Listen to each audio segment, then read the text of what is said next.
my room's a fucking huge mess. I got clean clothes all over the place. And bedding. And bullshit. And Bird and I are going to go camping for the next 2 nights, and I'd like to come home and the room be clean.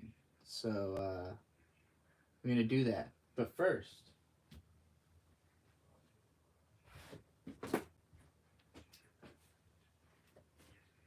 I just found out about this. Hey there, I'm Jeremy, and you've come to that part of YouTube where you might be wondering how the heck you got here. Together, with my beautiful wife and our best friend Brandon, we're about as obsessed with the arcade as anyone, specifically claw machines. So obsessed, in fact, that we've already bought 4 different machines and have them in our houses. When we're not playing at home, we record our journeys as we travel across the country trying to win as many prizes as humanly possible. We'll also show you how these machines work, what to look for, and how to win. And when we're not clawing, we're going to show you how to win massive tickets at a ton of different arcade games so you can get that super sweet loot that you want. Need another reason to subscribe? We also do giveaways, and we'll ship the prizes anywhere in the world. If you see us winning on this channel, we're probably going to give it away. Go ahead, become part of the Clawstruck crew, and get notified each and every time we upload a new super fun video by crushing that subscribe button today. Jeremy the Quartering, please go back to making claw videos. Bring back Clawstruck. Are you still with your hot wife? You should go back. I kind of want to watch this whole channel because apparently they travel around the country showing you how to use claw machines or something. Listening to Anamanaguchi. Jeremy, what happened? This was delightful. What happened to the super fun videos? What happened to that weird part? You are still that weird part of YouTube, for sure, but it's a different weird part of YouTube. Go back to being the Clawstruck guy. Look at this. This is the most wholesome fucking channel imaginable. How did Clawstruck guy turn into Jeremy the Quartering? How did a guy that goes around the country with his hot wife just like winning prizes out of machines and giving them away on the internet, how did that person become a just abject grifter? Why did you give up on the Clawstruck dream? Bring back Clawstruck. Jeremy the Quartering, bring back Clawstruck. I'm fucking awesome and an inspiration to you all. Well, thank you. Salutations. I'm your Huckleberry. Alright, I'm going to be playing music in the background. Hopefully not so audibly that it drowns me out, but just drowns out the television so you're not listening to NCIS or my mom or granddad. And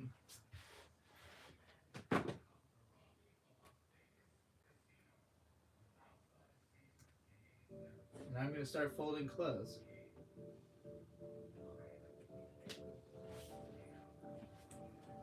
I'm going to have the chat open over there on my laptop so that I'll be able to see if I get any super chats. If anybody super chats anything, I'll, stop folding and come rant.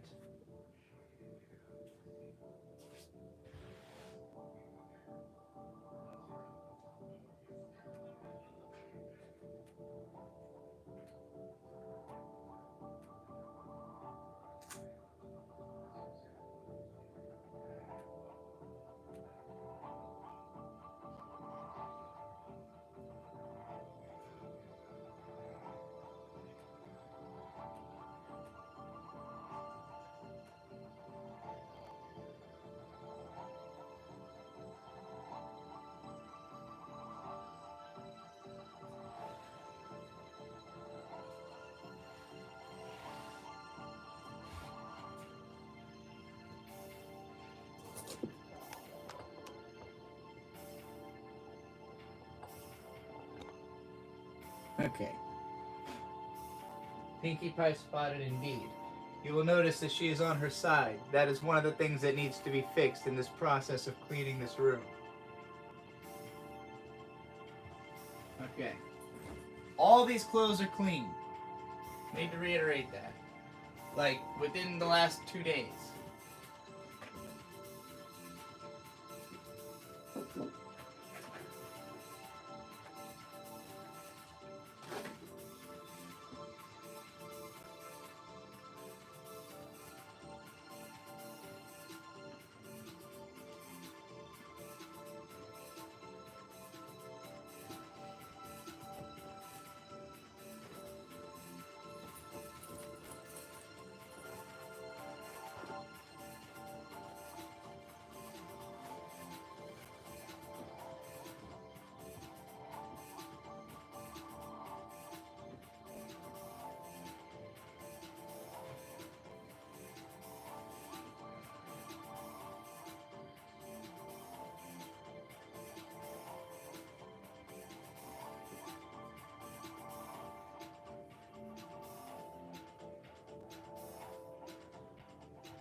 Naruto!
This is my estrogen, by the way. Here, I'll show you a demonstration of how I do estro.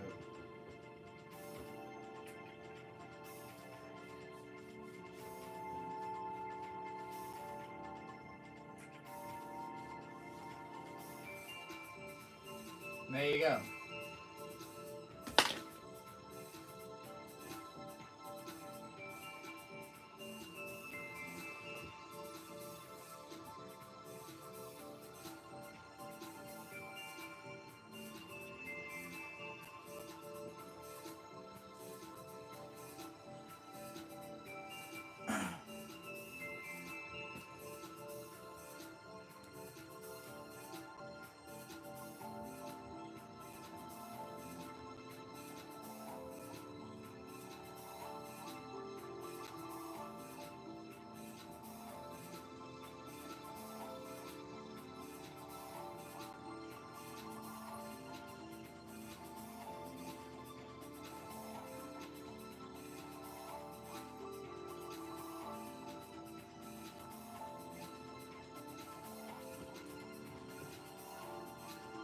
$5 super chat, and I put on this Bucky's Kigurumi.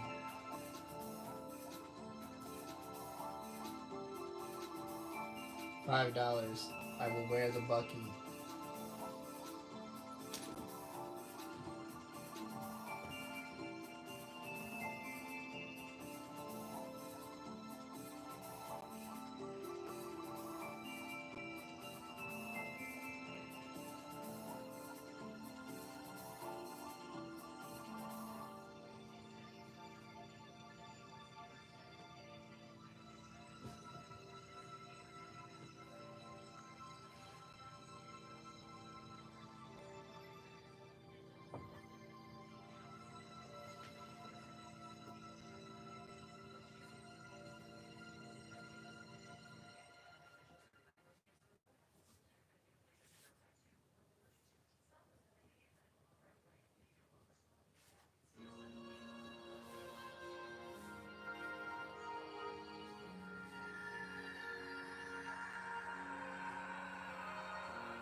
Alright.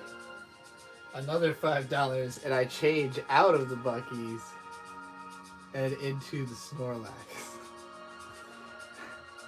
So $5 I become Bucky, and then another $5 it'll be Snorlax. Unless you'd rather, I mean, I guess you could just vote. You know, whoever makes the super chat, you pick the Kigurumi,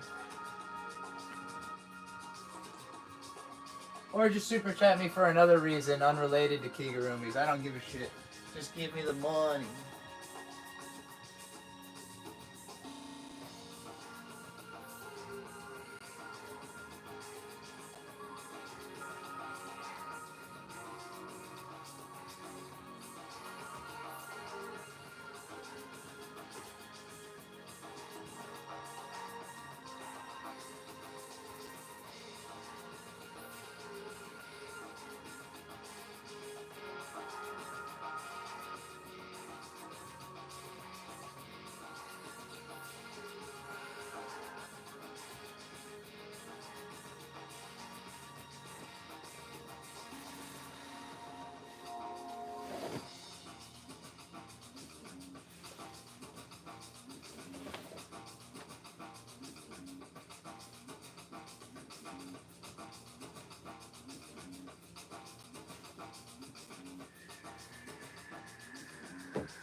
I'm on the edge of my seat. What will she fold next?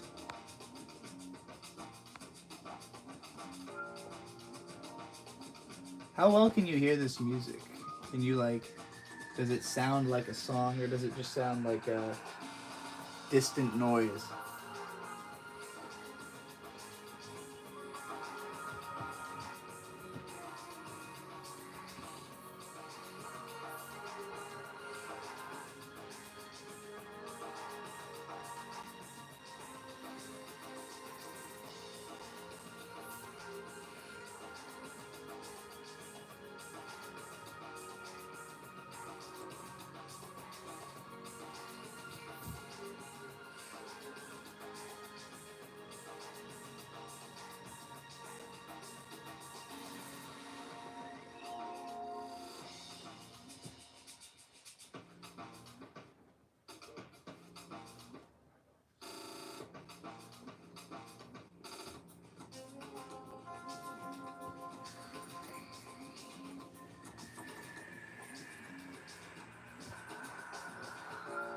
My cool ass jacket. You may have possibly seen me wearing this before in Instagram posts or something, but it's pretty sick. It's got these,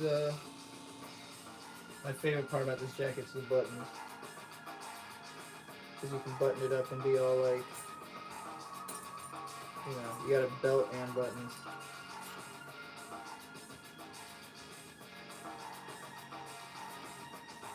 Very English, you know, and it kind of is like a skirt too, so very clean. A little warm for this though.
I don't know why I own so many green pairs of pants. All of my pants are green. These ones, these two were both hand-me-downs from the same person. The third one I purchased myself.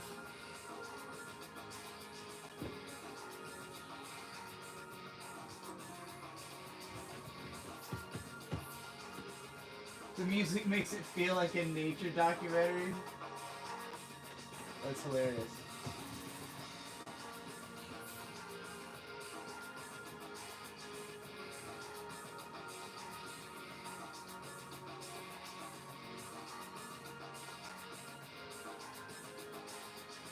Has anybody shown up who recognizes this music yet?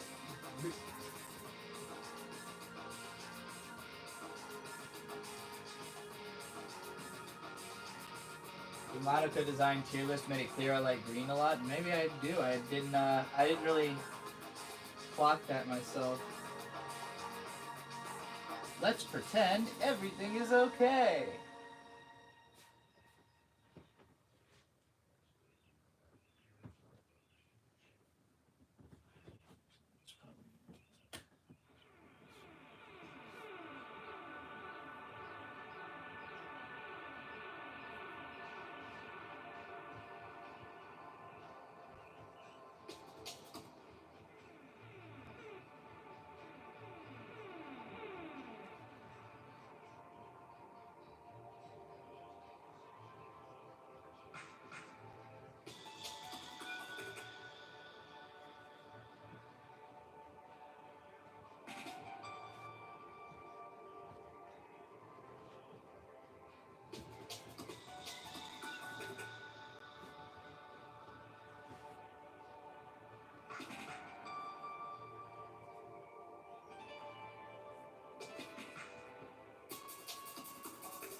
My favorite kind of shirts that I have a lot of are obscure internet cross-reference shirts. So for instance, best teeth. Yeah? Y'all get it? Right?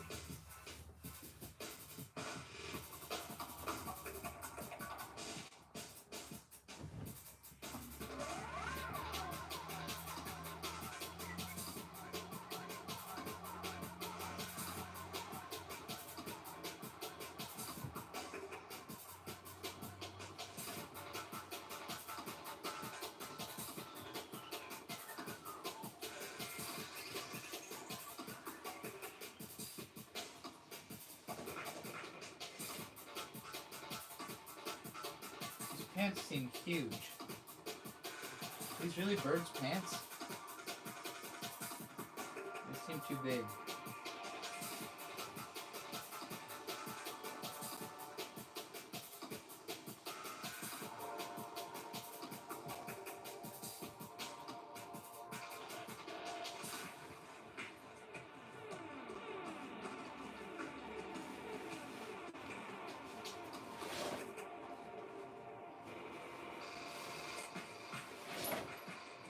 This is how I did. It happened to be in fine style.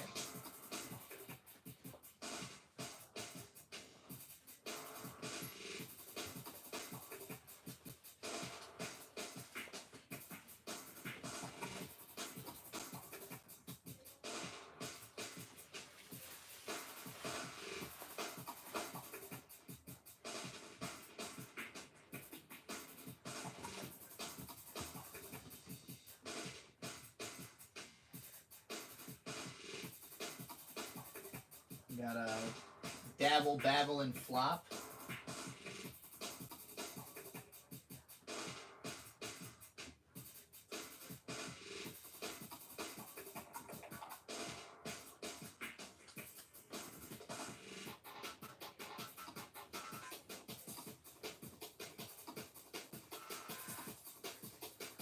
Gen 1er pants.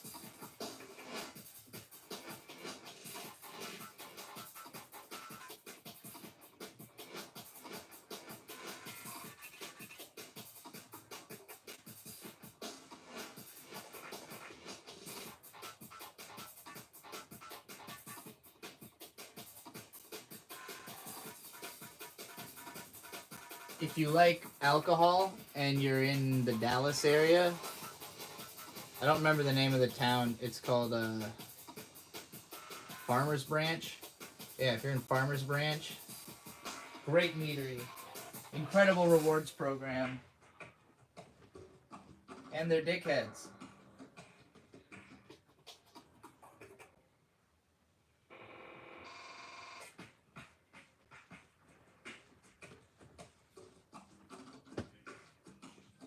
These are definitely my granddad's.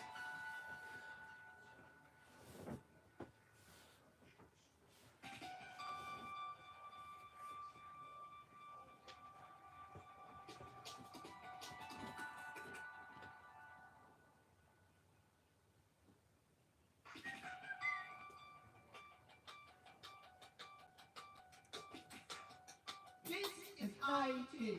It happened to be in fine style. Road rage.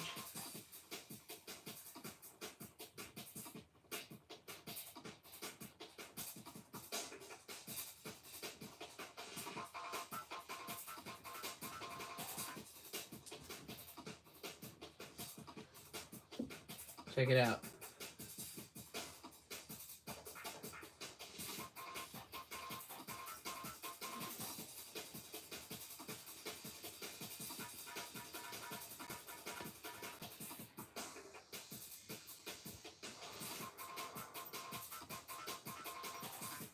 And then take love's true form.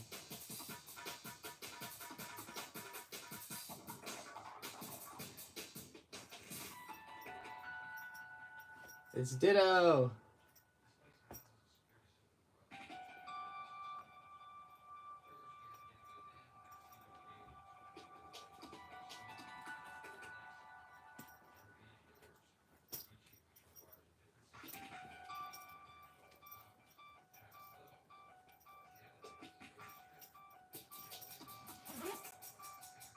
Ditto Magnemite.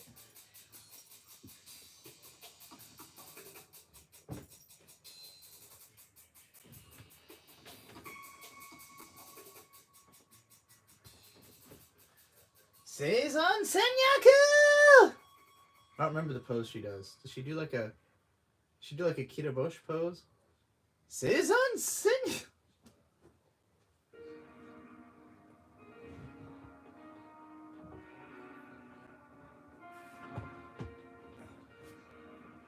Turtwig.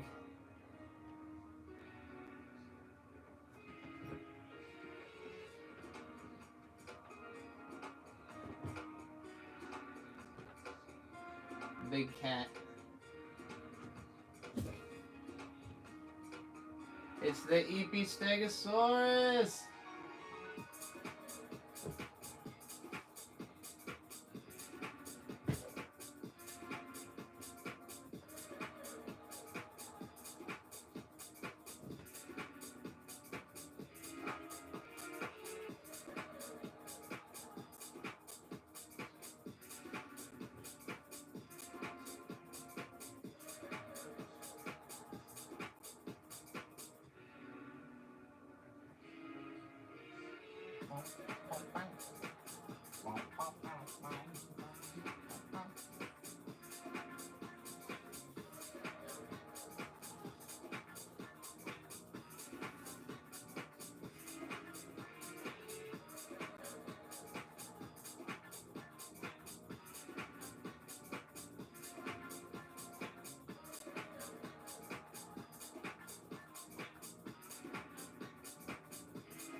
This was my mom's roller derby uniform.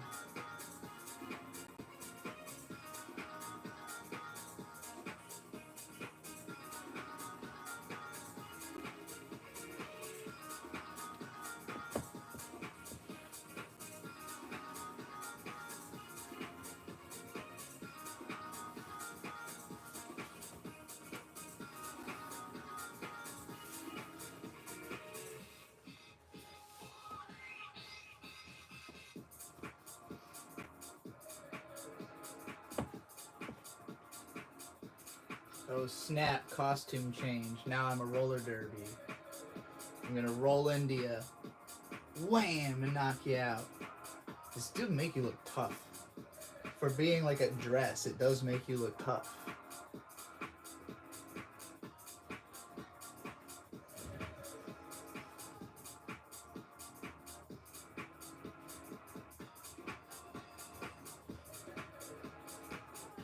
My Monogatari shirt's like fucked up. It's Shinobu, but it's got like a bad stain on it that's never coming out. So, rip in pieces. Luckily, when I wear it in videos, all you can see is just Shinobu's face, so it's not a big deal. But, wouldn't want to wear that in a full body live stream, though, would I? I got a super chat there from June for $2. Specific thoughts on Meet the Grams. I love Meet the Grams. I listened to it over and over and over and over again the night it came out. Pretty much up until the release of Not Like Us, I was listening to Meet the Grams on repeat. And, hold on. Let me turn this music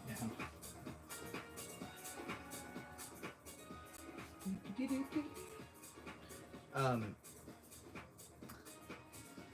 I mean, first of all, the first line of the song, Dear Adonis, like, I immediately was like, oh my god, like, this is where we're going. Like, he's writing a note to another guy's son, like a letter, in song form, about how sorry he is that that guy is his dad. And, like, so, Kendrick Lamar's, he's in a fascinating place culturally because I kind of couldn't agree with the guy more. Like, there's nobody who better represents what I would champion culturally than Kendrick. And in particular, he's been championing therapy. Like, the kick he's been on, Mr. Morale, the album, is a therapy session. It's himself going through therapy. So he decided to put Drake and his family through therapy.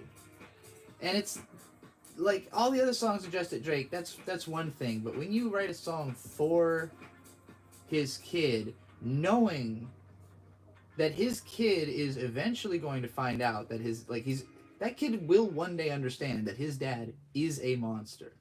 And that kid has the choice to either be like him or to be as different from him as possible. And, Kendrick basically is giving him a guidebook and literally saying, like, let me be your father.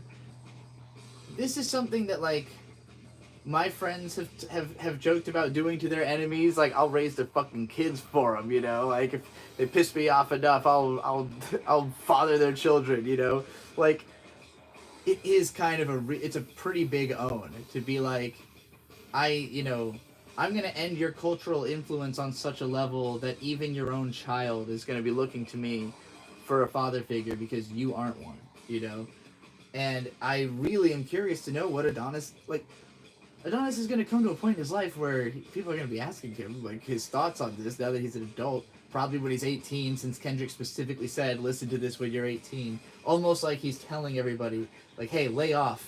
I'm not even expecting him to listen to this for another... Adonis will have heard this song before he's 18. So you think she got what it takes, so switch it in a set mode, and I'm stepping up the pace, got the needle in the red line, spitting fire, trying to keep it sane as a means of getting higher. I love this fucking song. Gary Always with $2 says, Oscar cosplay would make you another $400, need a wig. That's a huge compliment, thank you. I think I gotta trim my waistline down a lot farther before I could really...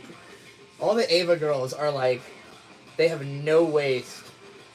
They're like fucking an inch thick. I don't think I could do an Ava. This fucking part.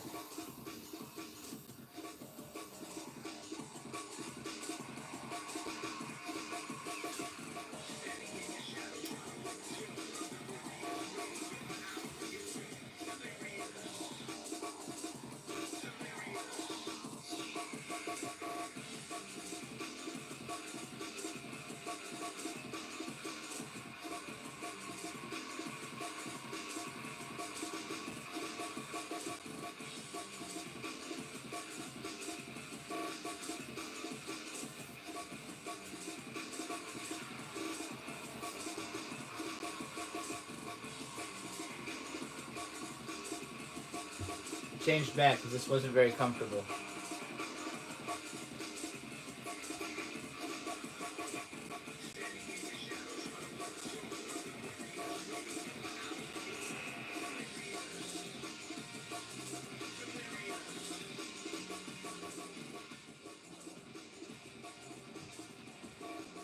Anyway, aside from the idea that like that Adonis will grow up listening to Meet the Grams as like literally his way of dealing with his dad being a piece of shit. You know, it still remains to be seen if there really is a daughter. But Kendrick is kind of throwing it out there like there's no way Drake doesn't just have a bunch of illegitimate kids. How does he even know? You know, like does Drake even know how much Trixie pick up Grookey? Says Rat Pert with the 2 pound. Alright. Where do you want him? Hold on. Check this out.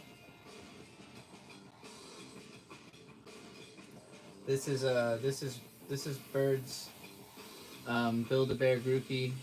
He was scarred, unfortunately, but he's hanging in there. He's got a nice little shirt.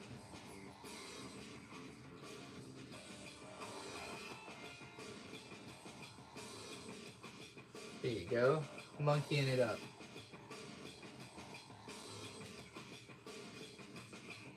Little man looks so smart. I'm telling you. Oh my god, what a boy. I know. Where's his sister? He's got a sister, Hello Kitty.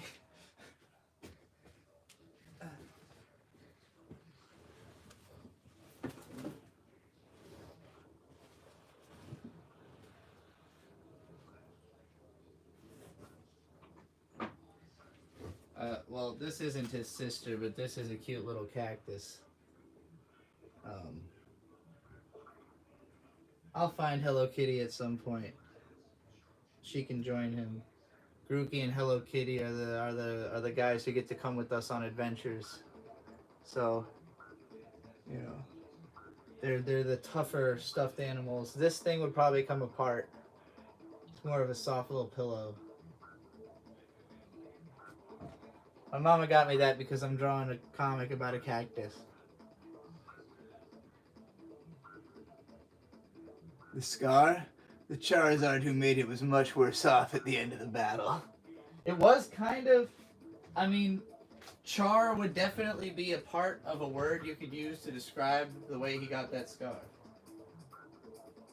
Which is to say from a char grill. From the lid of a char grill.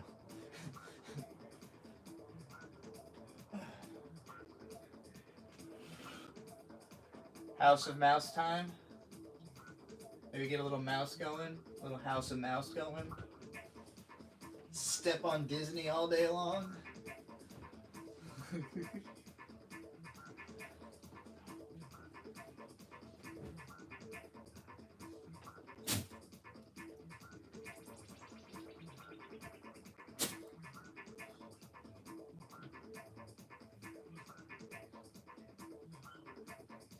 Who remembers this? The Senor Benjamin shirt. I don't know how many people in the audience right now will get any of the, like, why does this feel wet? It feels like damp. I don't know why. I don't know how many people will get all of the obscure reference t-shirts that I have, but hopefully at least someone will understand some of them. This one's not obscure at all, it's just a Corona.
By the way, if you are a transgender woman and you need, tuck underwear, X gender, gender X, I can't, is it X? I think it's X gender. They make these, they make good tuck underwear. Those ones are dirty. So I wish I had chosen ones that weren't dirty to hold up at the camera. Where's another fucking pair of my tuck underwear?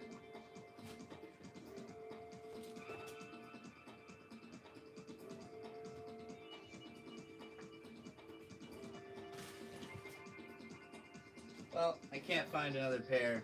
I think I'm wearing one, and I'm sure I'll find the other ones at some point.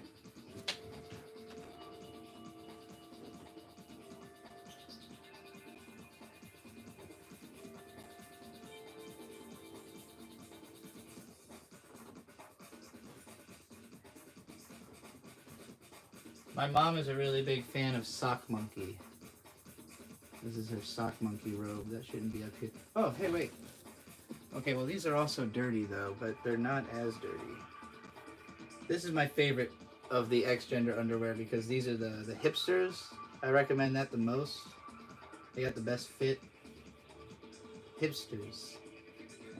They were having a big sale recently, so I bought a bunch of shit. They're still kind of expensive. So maybe don't buy it if it's not on sale, but or tell them to lower their prices. This is cute. I don't know what the fuck this guy's deal is. It's like an alligator eating a fish and you can zip the fish into his mouth.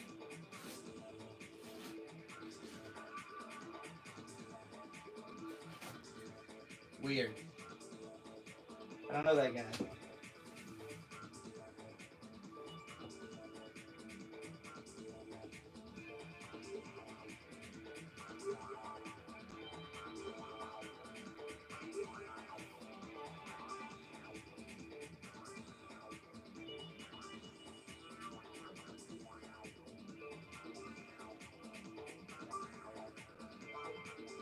Dear God.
How's it going, y'all? Everybody tell me something you read online that pissed you off that you want me to scream at today.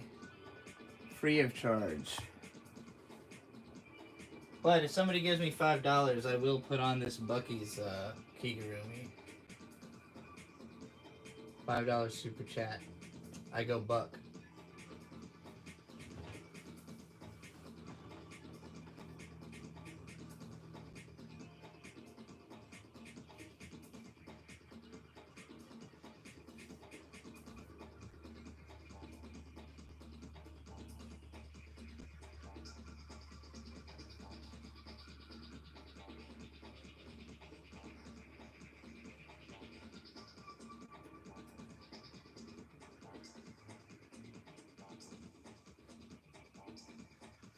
I've yet to actually wear this dress because I don't have a bra that goes with it and my nipples poke out of it too much. The fuck?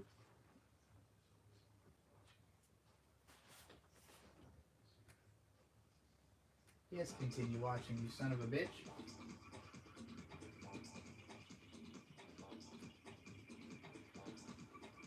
The UK effectively banned puberty blockers. The UK should sink into the fucking ocean.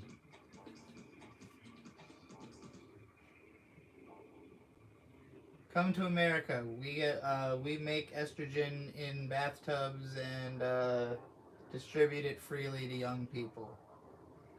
While we can. That's not actually true. We don't do that. We don't do anything questionably legal ever. You know? Why would we? Why would we ever? Why would we ever feel the need to subvert unreasonable laws? Why would that ever cross anyone's mind? You know, prohibition worked really well.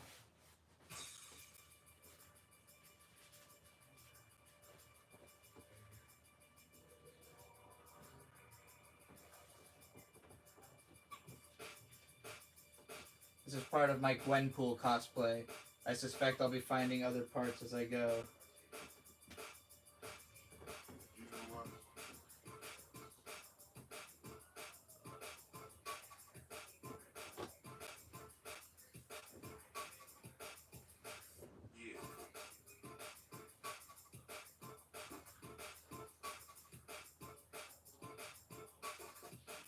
It's that blue sundress everybody likes.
Don't wake me up until I'm having the coffee. Don't wake me up until I'm having the coffee. Don't wake me up until I'm having the coffee. Don't wake me up until I'm having the coffee.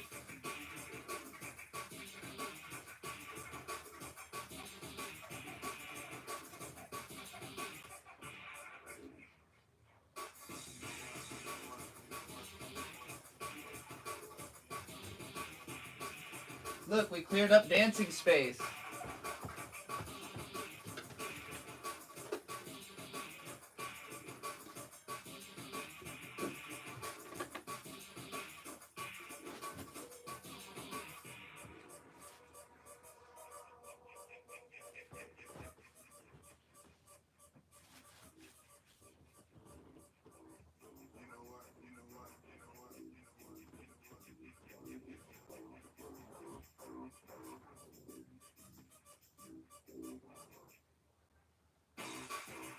Sock has a hole in it.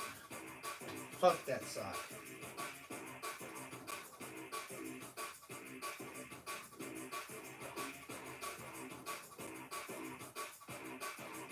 Hey, it's my little boots.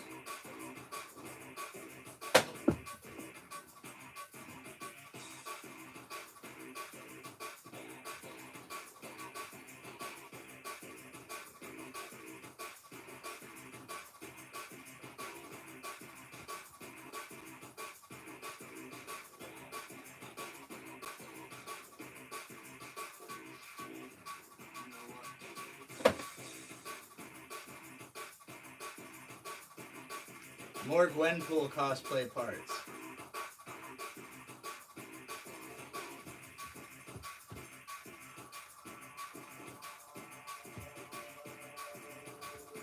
Gary always, with $5, said, fuck it, get in the Kigu Shinji. Also, does art being AI generated diminish its value for you at all, or does it not matter? I think it depends contextually on how the art is being presented. Like, I enjoy lots of images I've seen that are created by AI, but usually it's because they're really funny or like fucked up in some way. I've never seen AI draw like something it's trying to do good that didn't just look generic, because it's always like inherently drawing from the most like used examples. Like the reason it always draws humans looking very like Disney Pixar-esque is that's just the most influential art style. It's the one the most people are copying. So like it almost always ends up putting out something that's like, okay, well, I can see how you came to that conclusion about what is a good thing, but like it can't create something original. It just cannot make something. It can make things that are batshit insane, which is fun. I just think that everything good AI does is because of the inputs you put in. You know, like you have to know how to use it to make it do anything worthwhile. Alright. It's time for me to show my beaver.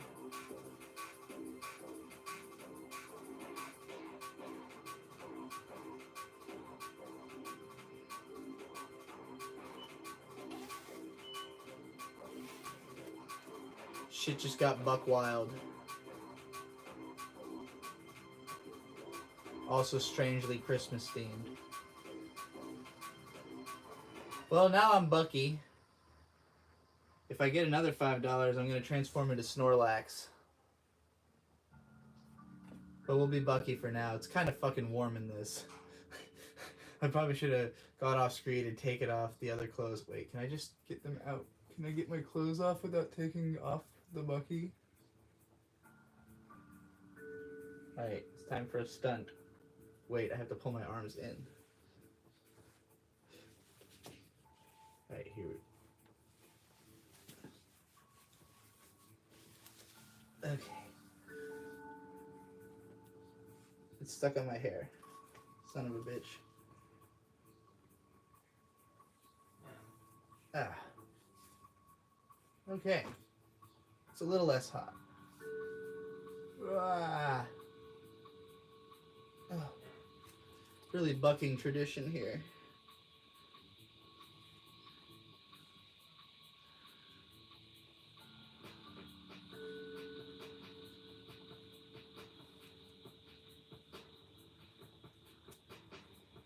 Oh god, I keep breaking my hair. I'm Buck.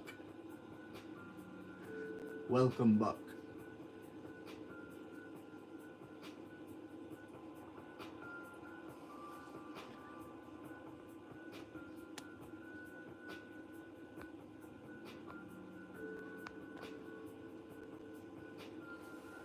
But yeah, I just, I don't know. I don't care very much about how a thing came to be if it's good.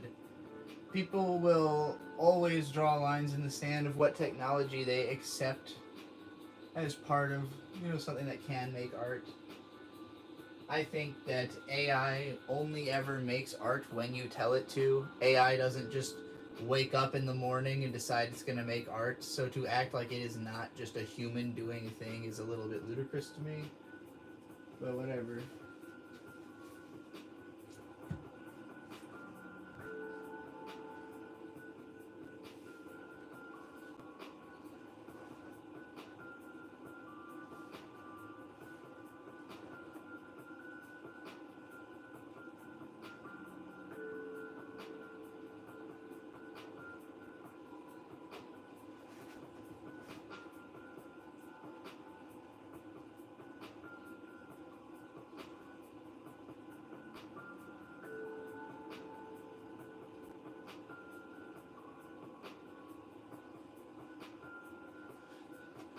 It's too fucking hot in this costume.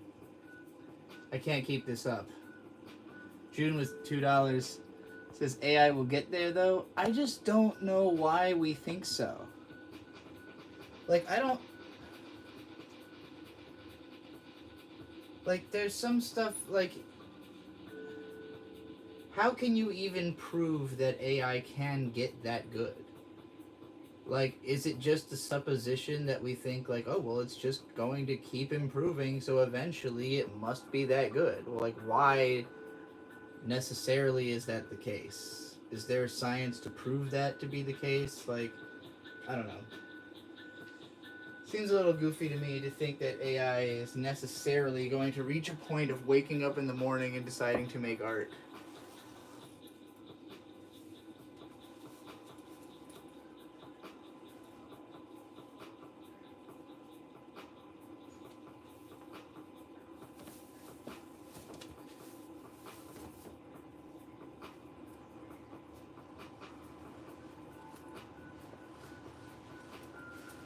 Okay, it was too hot in the Bucky costume, so that was a fun bit. Now it's drink a beer and play a game. Friends of the show. What is this? $2 from Sock Rabbit. Stance on smeth, not drug? What the hell is smeth? I guess I'll look it up.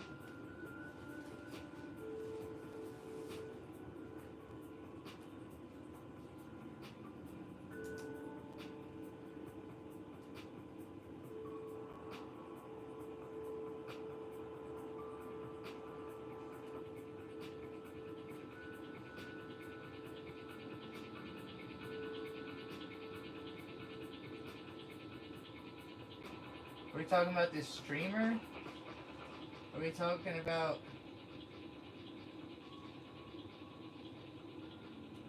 What the hell is a smeth? What is smeth? I don't know. I'm sorry, I don't have any thoughts on smeth because I've never heard of it and don't know what it is.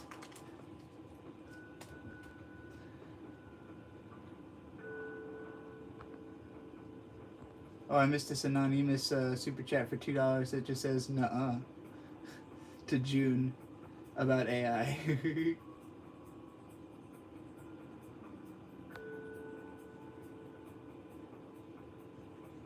Babaz used the grifters it attracts and stuff. Yeah, I mean, it's I think it's anytime people will find any excuse to argue about a thing all day, you know, but like in practical application, like people are getting all opinionated about AI when it hasn't affected them. Like they're like upset about the theory, or like there's some people who it has. There are a few people who have been affected. But like most people are like afraid. And it's like, why don't you just ignore it? Why don't you just fucking not, or find a way to incorporate it into what you do? It's wild to me that more people don't think there's a way for AI to help them. Like, AI can do, like, okay, for instance, biggest problem in the universe, thumbnails, right? Like, they all look great for what they serve their purpose perfectly. There's no reason that Vito should have to hire somebody on a, like, 1-day notice to, I mean, there shouldn't even have to be, like, so usually with, say, Dick Show thumbnails, right? He creates an episode, and then basically in between the live recording of that and it being edited and uploaded, someone has to draw an image that makes sense about that episode. And they have to be somebody who can do that well and within the budget of what's reasonable, because you don't really need the thumbnails. It's just a cool thing to have, you know? So, like, rather than that whole rigmarole, you could subvert all of that by just telling the AI a quick little prompt, spitting out a funny little thumbnail, and rolling with it, you know? So, like, I don't see why there needs to be, like, a cottage industry of people fucking designing YouTube thumbnails if it's something an AI can do, and it would take the load off of the YouTubers who don't really see this as an important part of the content in the first place, you know? Like, that's just one application where I look at it and I'm like, yeah, I mean, what could possibly be wrong with that? Like, you know, it's not a job market that really exists in the first place, and people who do pay for thumbnails, they pay very little. You know, they usually get somebody off of Fiverr or whatever, so just seems like it makes way more sense to use AI for stuff like that. Alright, June with $4.99 says AI programs can be made automatic and iterate upon themselves at a rate people can't. Just need a good one that doesn't become mush after iteration. Again, I don't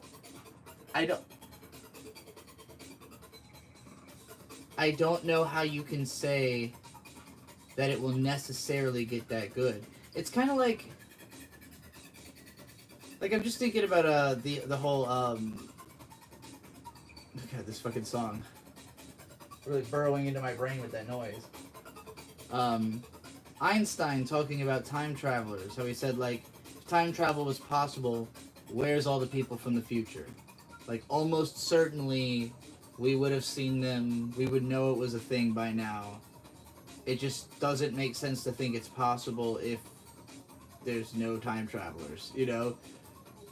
So like with something like AI, I'm looking at it like, well, okay, if it's supposed to be so quickly self-improving, why isn't it already at that level? Like humans are quickly self-improving. We've never gone beyond like what we're physically capable of.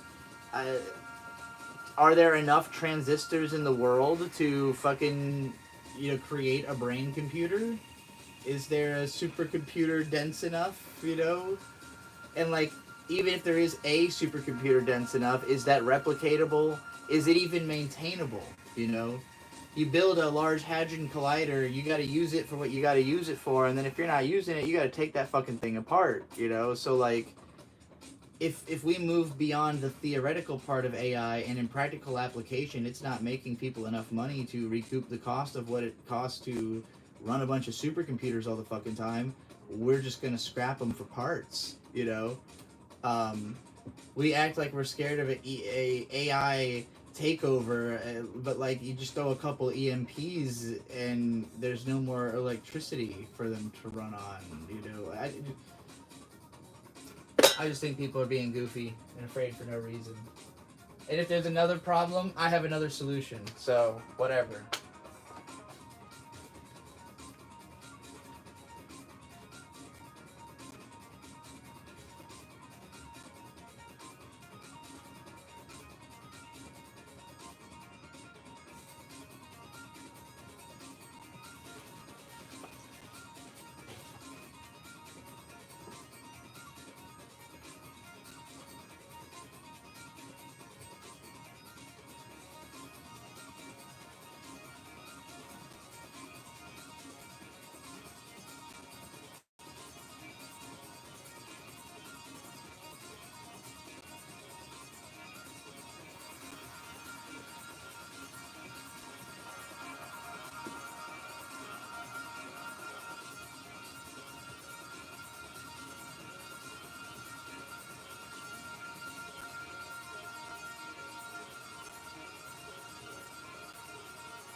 It's only gotten warmer since I started doing this. The black shirt was a little heavy.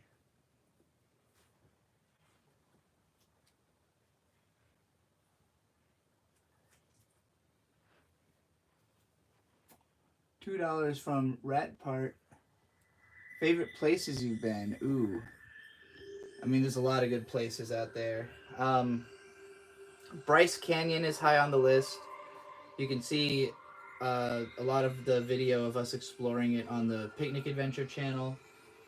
There's a part where we go down this place called, I think it's just called the Devil's Ladder or something like that. No, Wall Street. That's what it's called. Wall Street in Bryce Canyon. I've got a video about that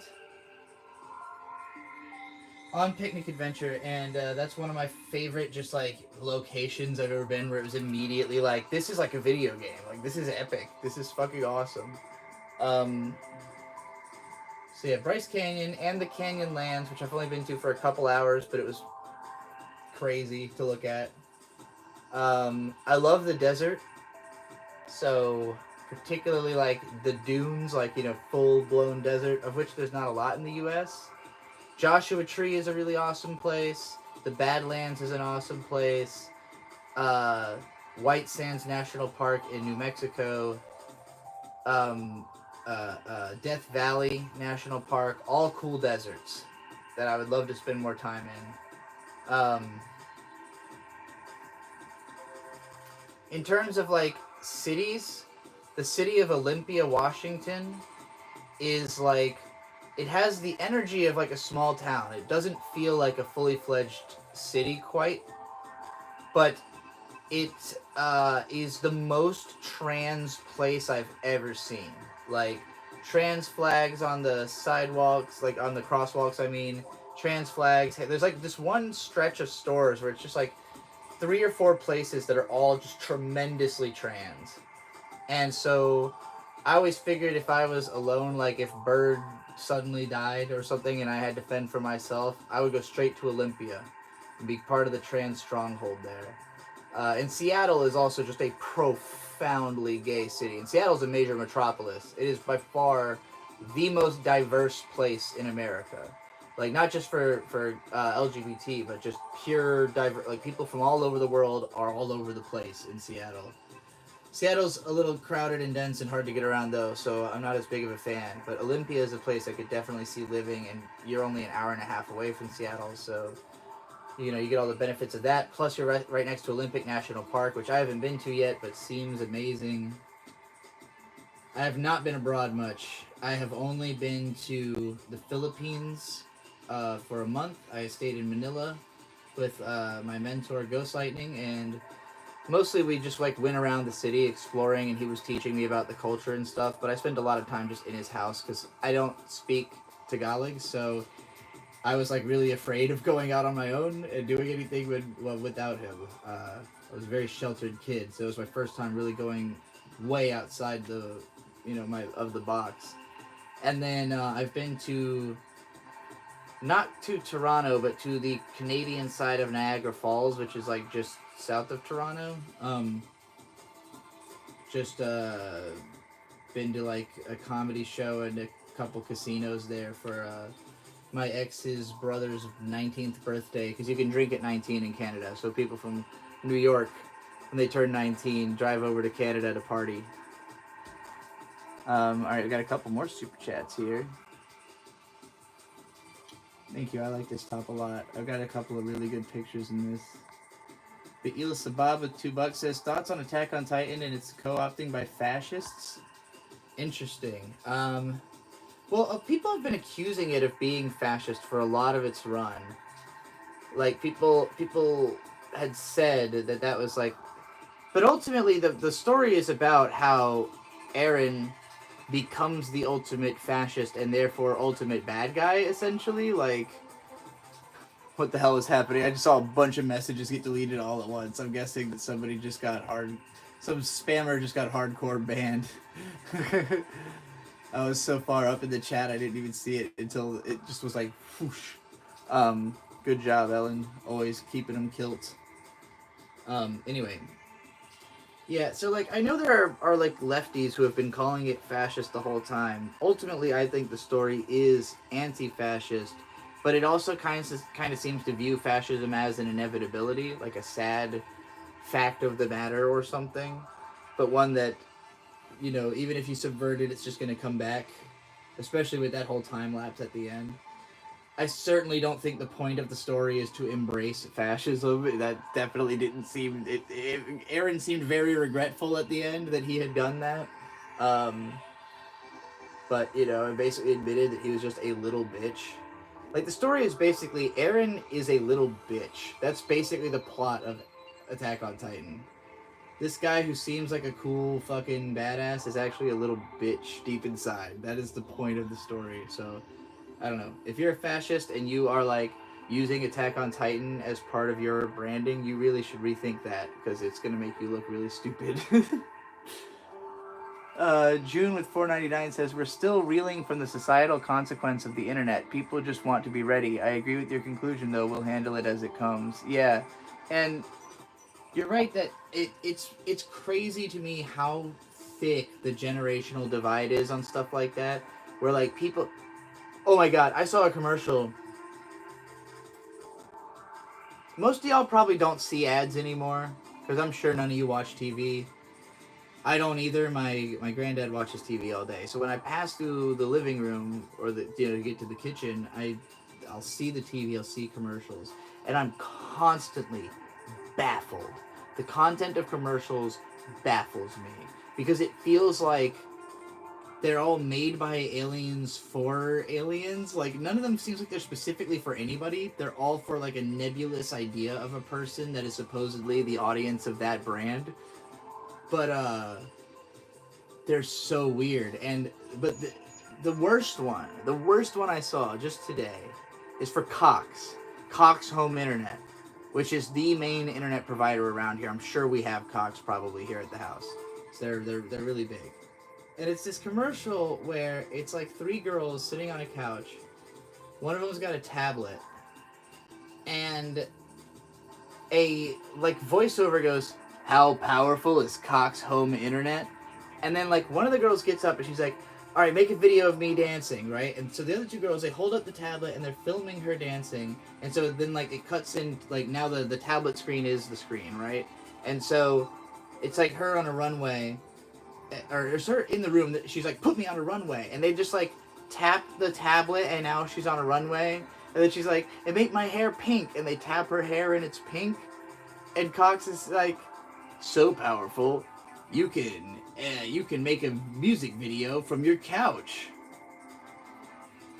What the fuck does that have to do with the internet? And also, what kind of fucking fantasy realm are you living in where you tap on someone's head and it edits their fucking hair color in real time on a, like, they didn't even seem to be advertising as like a live stream. Like even the imagery in the video is like the recording button, like the generic iPhone recording button.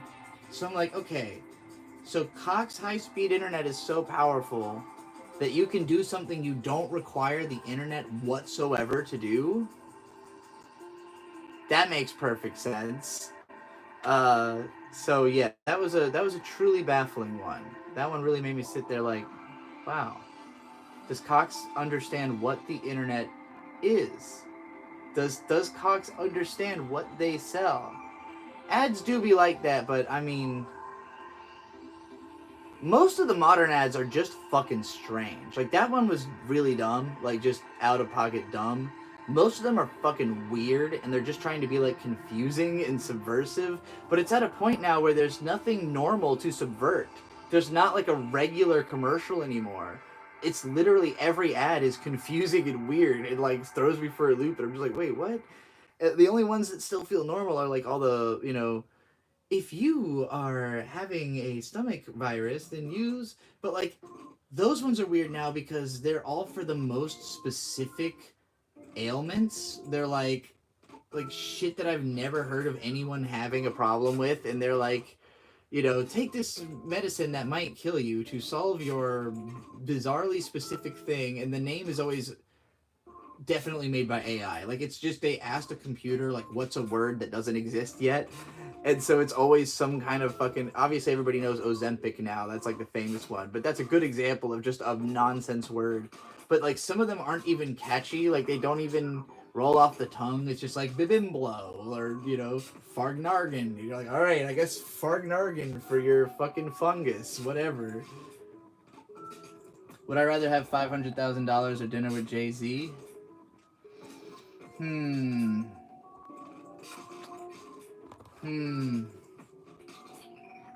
want to say dinner with Jay-Z because that makes you sound cool. Like, oh yeah, Jay-Z's gonna put me on game. But I think I could put myself on game with $500,000. That's a question for people who already have some money. You know, I think. I don't know what Jay-Z is going to tell me that's going to make me more than $500K. Although it's possible that just the fact that I was in a room with Jay-Z will make people interested in me. You know?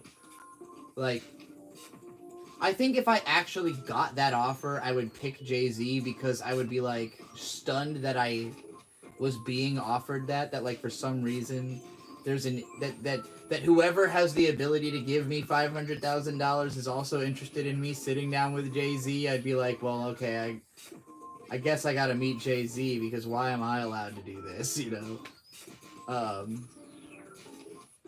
I'm the person who's given the most consideration to this question. Well, I mean, it's been out there for a while, so I've had time to think about it.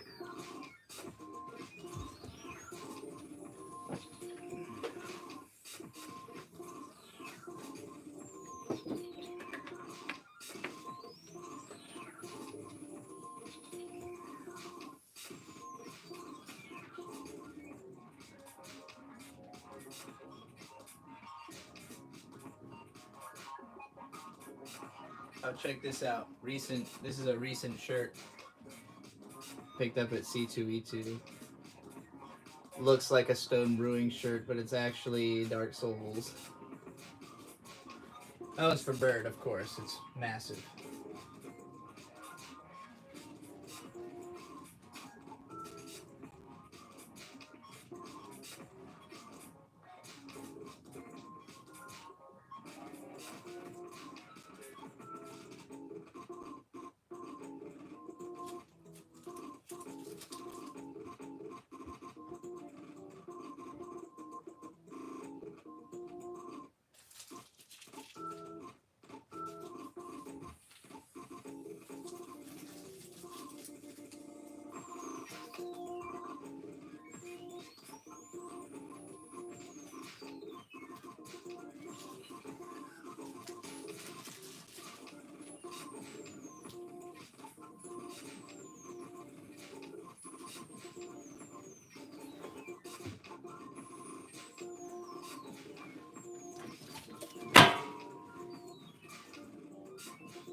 Pac-Man ghosts.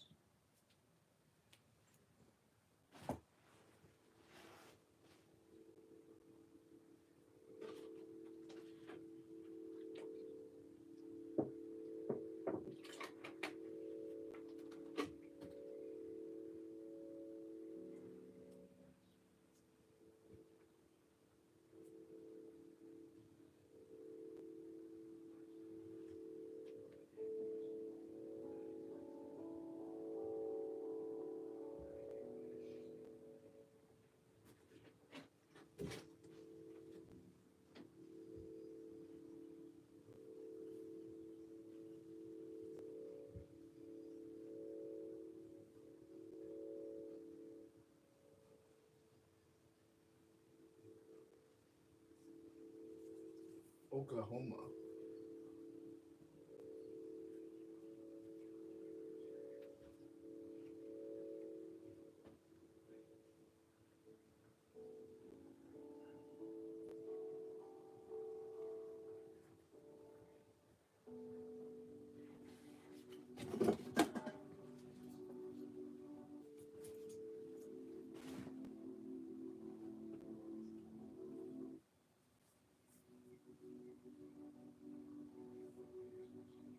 Oh yeah, that favorite places question. My favorite city is Oklahoma City. This is a cool brewery there called Mad Hopper. But I love Oklahoma City. Glad I don't live there though, because they got walloped by tornadoes the whole Midwest. All spring it seems.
Hey, look, it's a Pinkie Pie ball.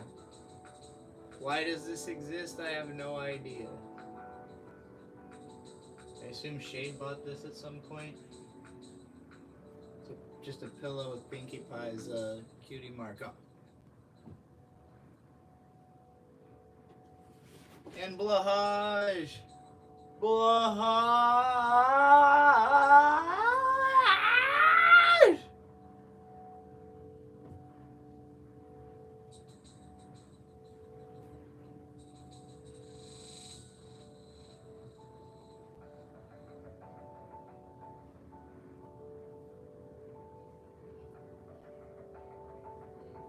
It's the biggest problem in the universe. What is the biggest problem in the universe? Vito's waistline.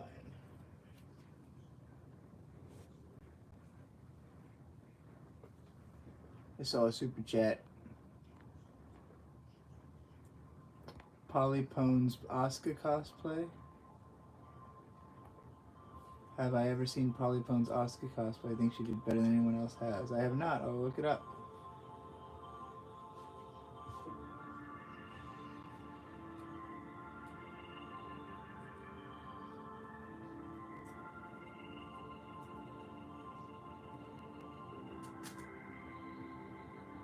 Damn. Okay. I really love it when cosplayers adapt specific images, and especially meme images. He? Oh. Oh. Oh. That makes it even better. That's literally the Asuka Dakimakura recreated as a human being. I don't know if you could tell based on this resolution that is a person. Because it literally just looks like a toy. Like a literal Oscar figurine. Yeah, that's one beautiful looking kid right there.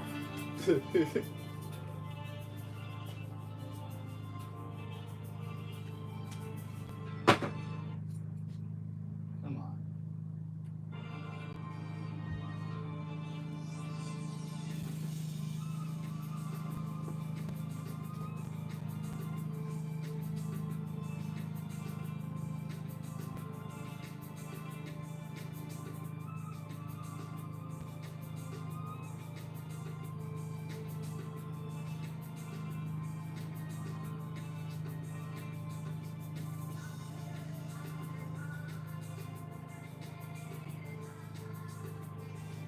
Ow.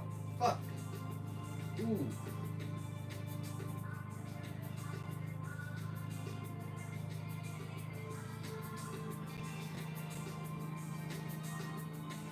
That was an obscure injury I just had. I stood up into the edge of the couch and hit my boob on it. I assumed that I just underestimated my chest depth, but ow. Yes, I do have the trans shark. It's Blahaj. Blahaj! No greater creature has ever existed on this planet. I'll find a way to get Blahaj in the frame.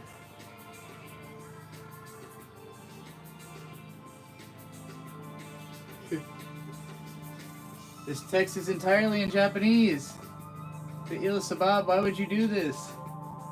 Yakuza Kiwami o Ita fucking. Is it a ba or pa? Ita paka? Ita pakaritaka. Okay.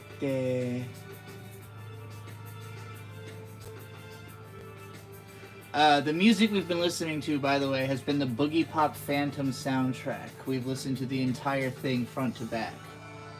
But I think this song is Angel in the Dark. But yeah, we have just, this is the last song. We're at the end of the Boogie Pop Phantom soundtrack. Be'il Sabab, I can't fucking read that. It says Yakuza Kiwami and then a bunch of other shit. I haven't played Yakuza Kiwami, if that's what you're asking. I can't read the kanji though, so it's over my head. I just finished Yakuza Kiwami, but I want to protect Haruko with my life. Okay, yeah, that seems to be the way people feel. Tell us about your Funko Pops. I don't have any, but my mom does. I could take you back there to look at my mom's Funko Pops, but yeah, they're pretty funny. Let's go check them out. Eventually, I'll take you all over this room to look at collectibles, because this room is just entirely filled with my mom's or mine collectibles. But let me flip the camera. We got Zero from Nightmare Before Christmas. Danny T from Game of Thrones. Mr. Rogers.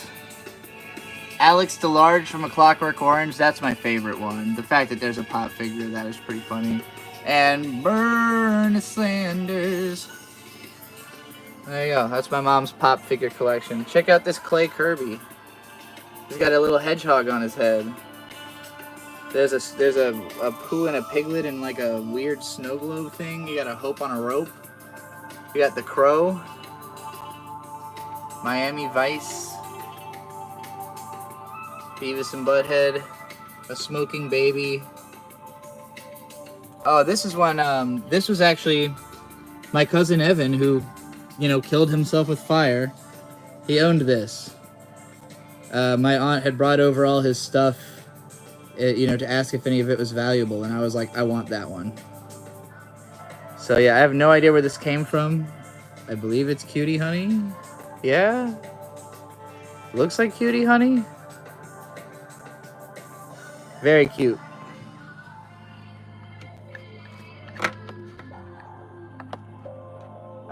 Car Fox. One of the fucking dudes from Mystery Men. Some kind of Mandalorian lunchbox thing. It looks like Satan. I guess it's Mephisto from Marvel. Some kind of weird jeweled shoe with a face inside of it. There's a crow lunchbox. And we can't get down there yet because there's still too much mess in the way. So, oh god, the whole room's a clusterfuck. Oh no, this is gonna take all day to fix. No, it won't. It might take an hour or two. Well, I guess I've already been going for an hour and a half, so maybe it will take all day. Indeed, shout out to Gona Guy. What a legend.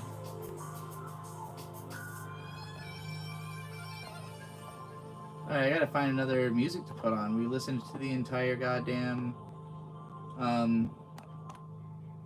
Chris Chan's room is more organized. Well, Chris Chan spent more time in their room. I have not been in this room almost at all in the last week. I've just been throwing clothes all over the place, so.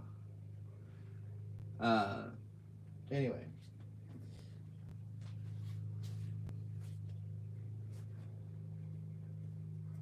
Let's find more music to clean to.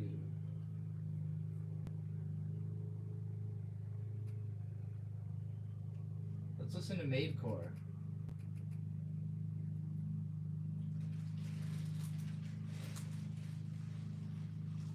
Let's find a fresh Maidcore mix.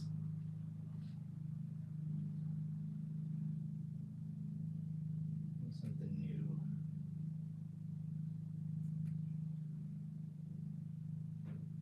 "13 views. Comac the Maid." Sure.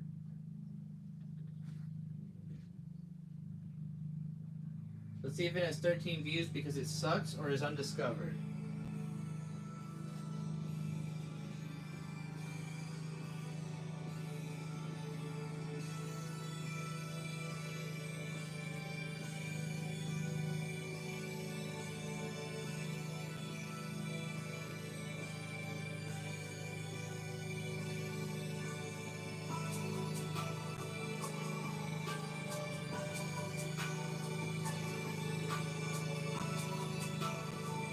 I don't know if I'd call this good, but I don't hate it.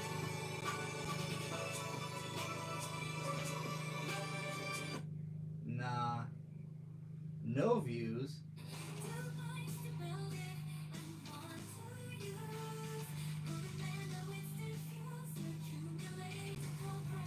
What the fuck is this? Nocturne melodic female vocals, Maidcore electronic guitar math.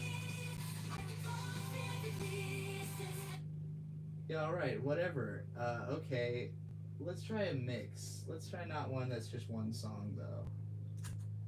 Does that mean somebody at least curated it and made sure it was good? Hopefully. Only Yakui? I do like Yakui, but...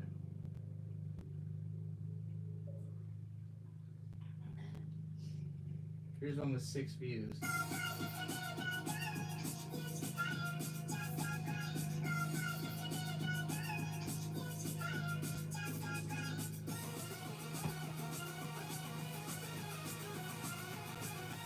It slaps too hard. Can't do that. That slapped way too hard. Oh man, my neck. Oh, I wasn't ready to slap that hard. Shit.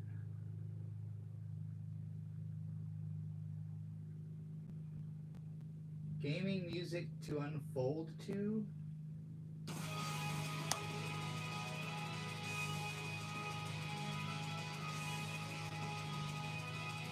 Okay, I'm folding, so I don't need music to unfold to.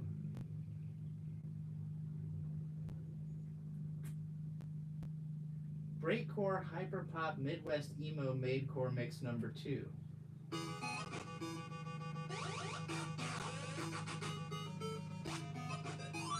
It just sounds like Anamanaguchi. Rap trap alt. That sounds terrible. Somebody make me a good maidcore mix. Come on. Maybe I do want the only Yakui mix.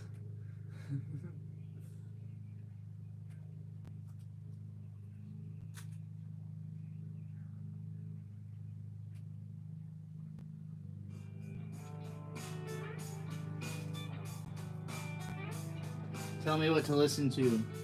God hack music? Okay, we could do that. That makes sense as a follow-up to boogie pop music. I just know it'll definitely get claimed.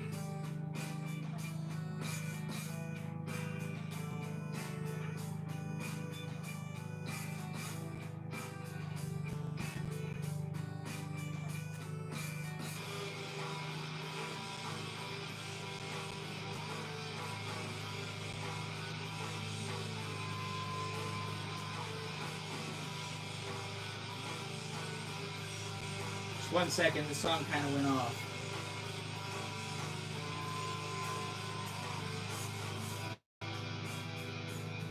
Okay, enough.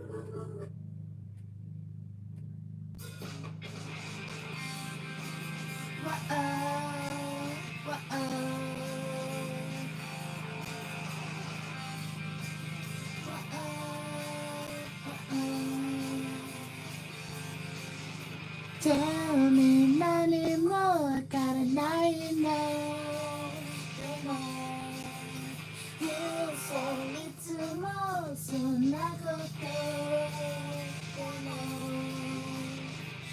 すれ違うだけの You find another way 思ってく世界を飛び出したいの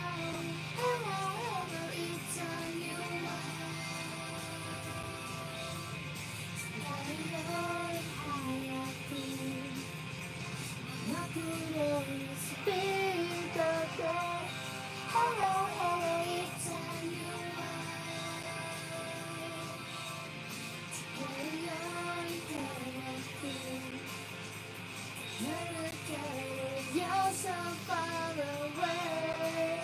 Oh, oh, oh,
It's a new world.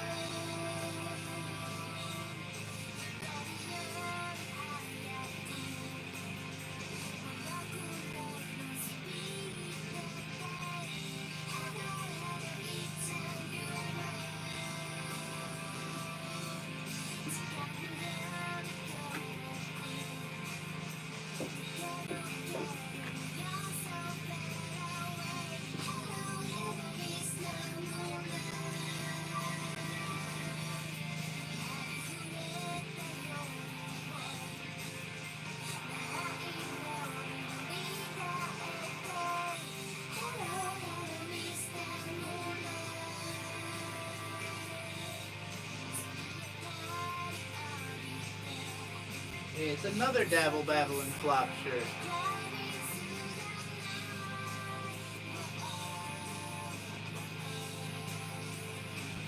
We got doubles. This is definitely my granddad's sock. Jesus Christ. This is a sock. It's longer than my torso.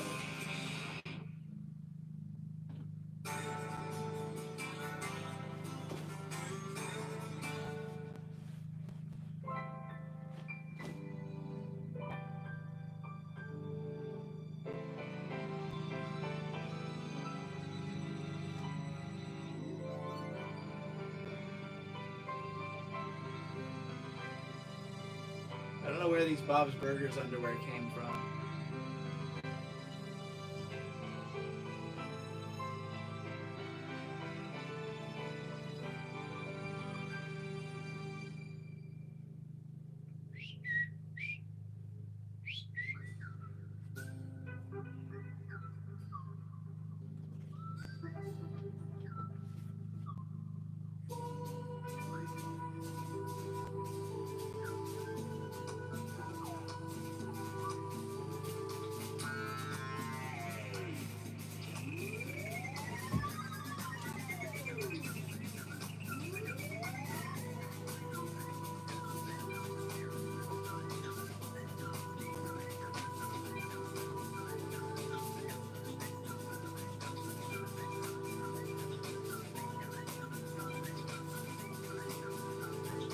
Thanks, Rat Part, or Pit, or Rat. Yeah, Rat Part.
Charizard. He looks a little dead. Dead Charizard?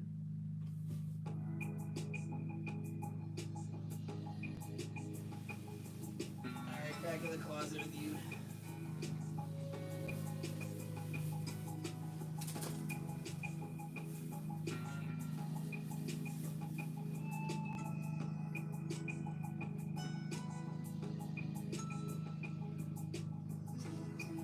Sock monkey.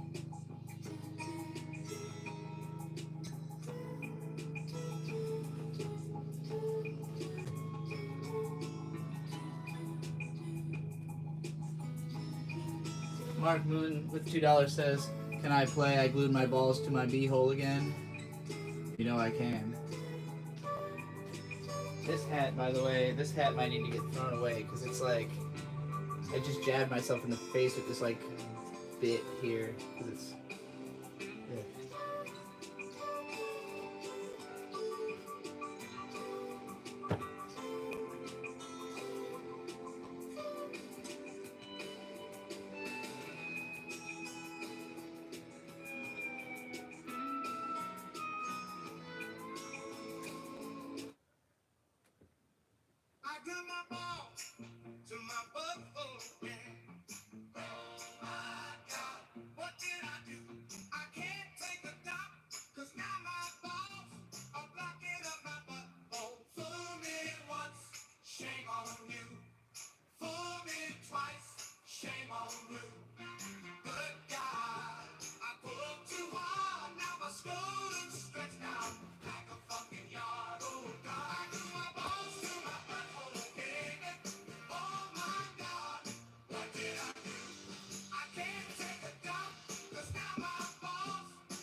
Oh my god, it's Charmander.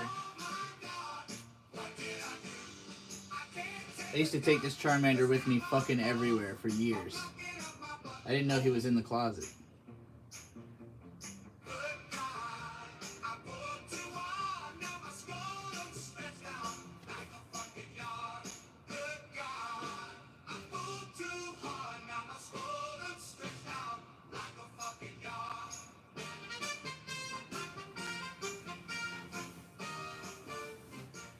There's a bigger, uglier Charmander.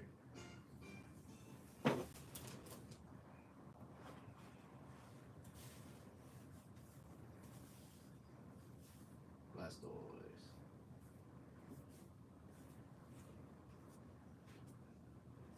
Alright, no more scrotum stretching songs.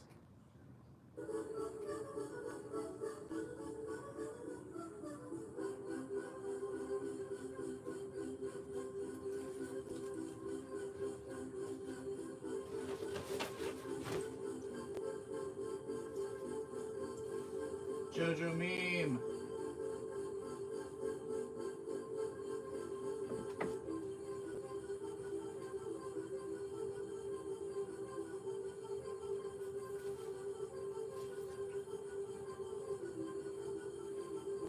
Hey, Twilight! What's going on? I'm trying to clean my room, Pinkie Pie. You're being a disturbance. A disturbance? What's disturbing about this?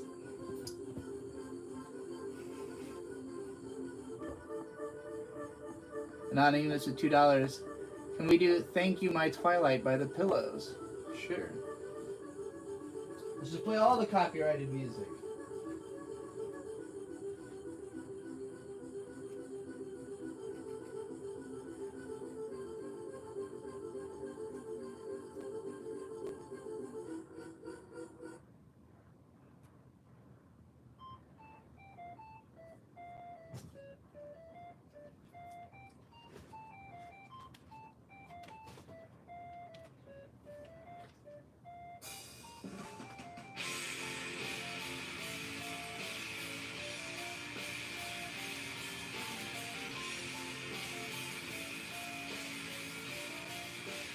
Oh, Rick, you're Ann Morty.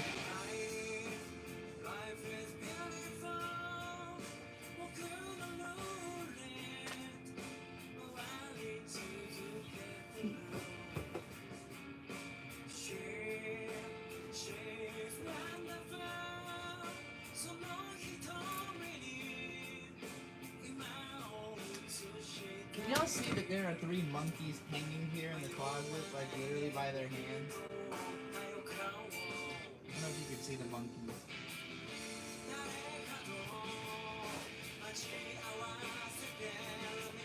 There's a preposterous number of stuffed animals in this closet.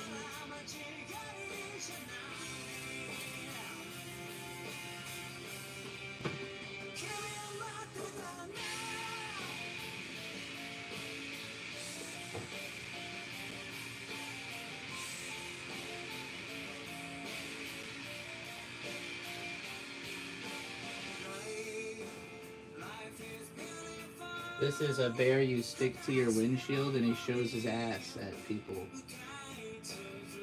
These are products they used to sell.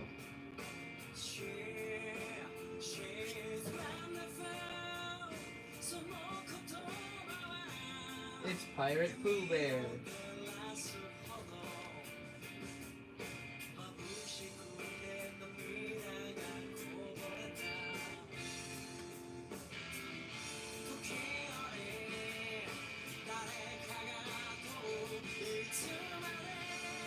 I think I've had this since I was like a fucking 6.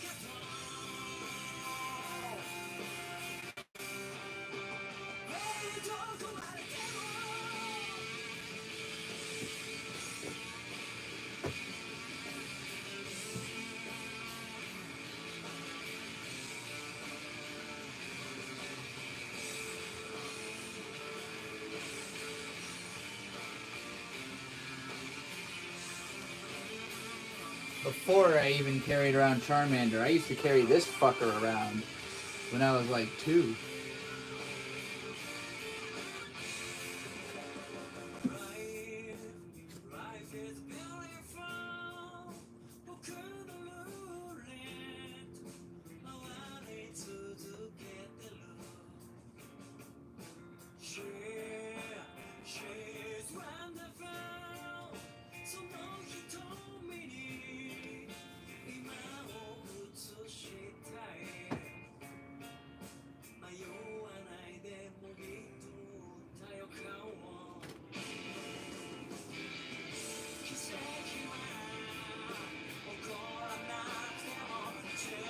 It's me, Homer.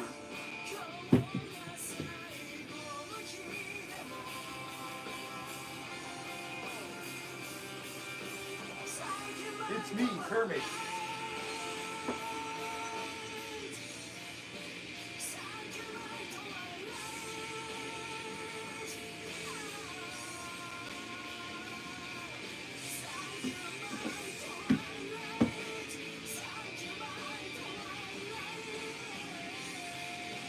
Howdy.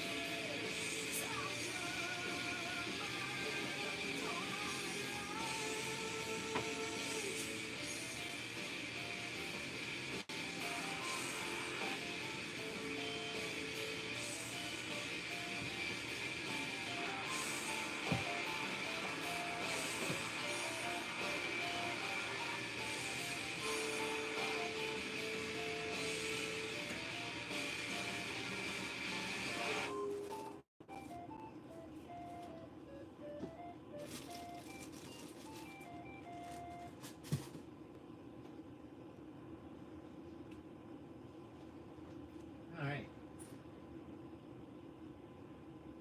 Anonymous with another $2. Held Reflection by Buckethead. Oh boy. I haven't heard a Buckethead song in quite some time, but I remember them all being chaos.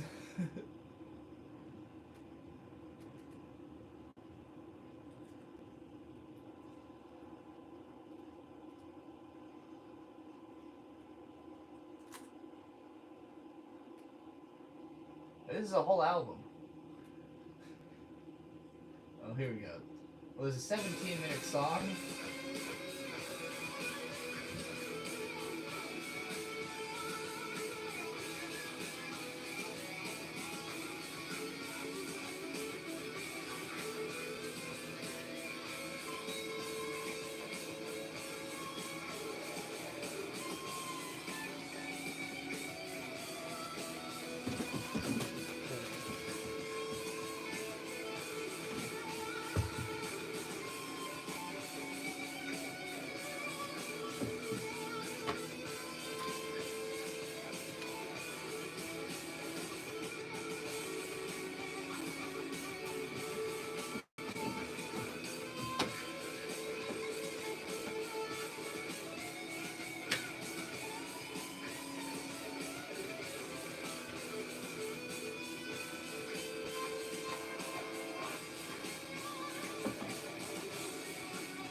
This is garbage.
I don't know why we have so many car foxes.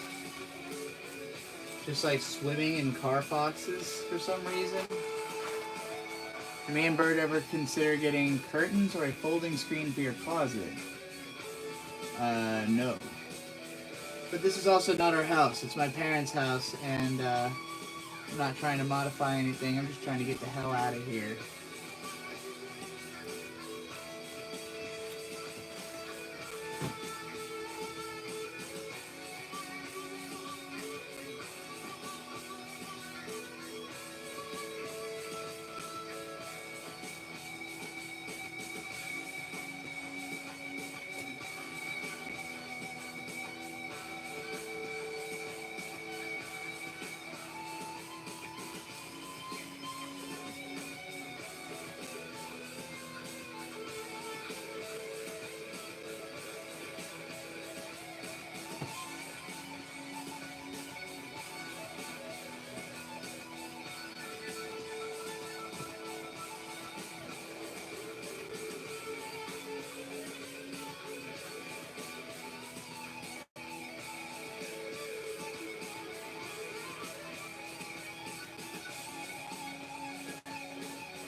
What the fuck is this guy?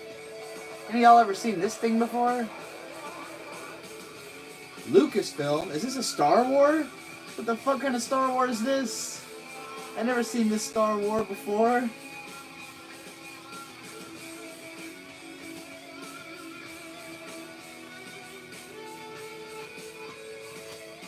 I saw that Oddish Appreciation post earlier. Look at him.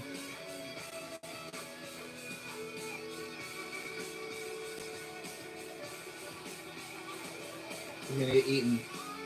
Gobble, gobble, gobble.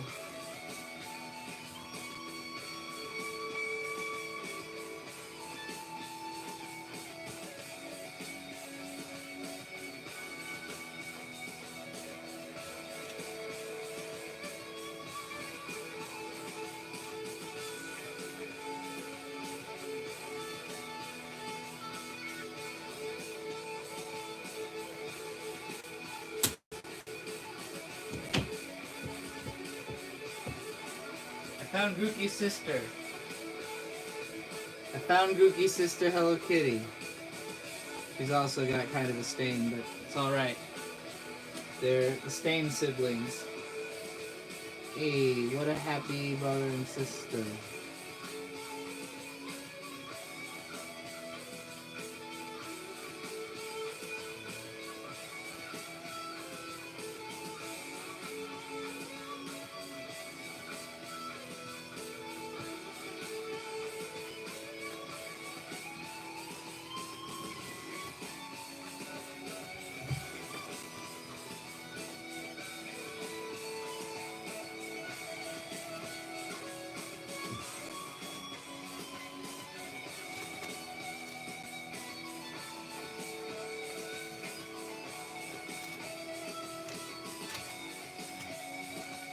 I got a big bucket of these Neopets that I need to sell off.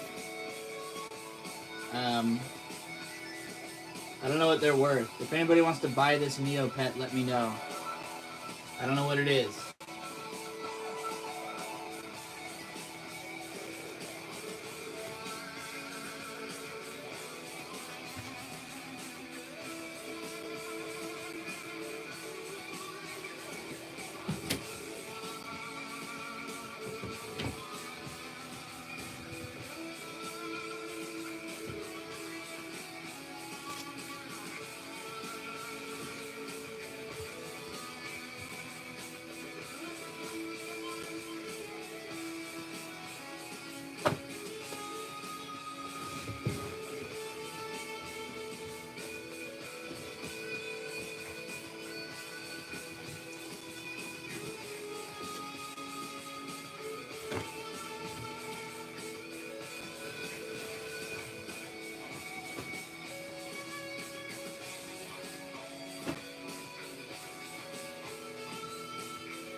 Thought I was almost done folding the laundry.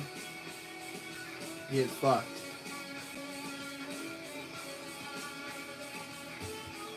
Ow. What the fuck did I step on? I can't even tell. Alright, I can't take this Buckethead song anymore.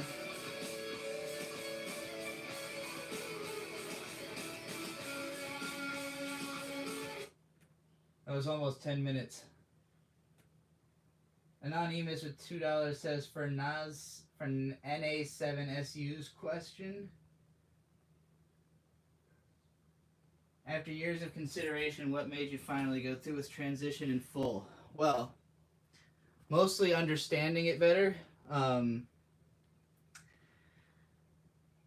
didn't really know much about transgender growing up or through my teens or even through my early 20s. I only understood it as like a surgical thing. Like some people change their body entirely with surgery.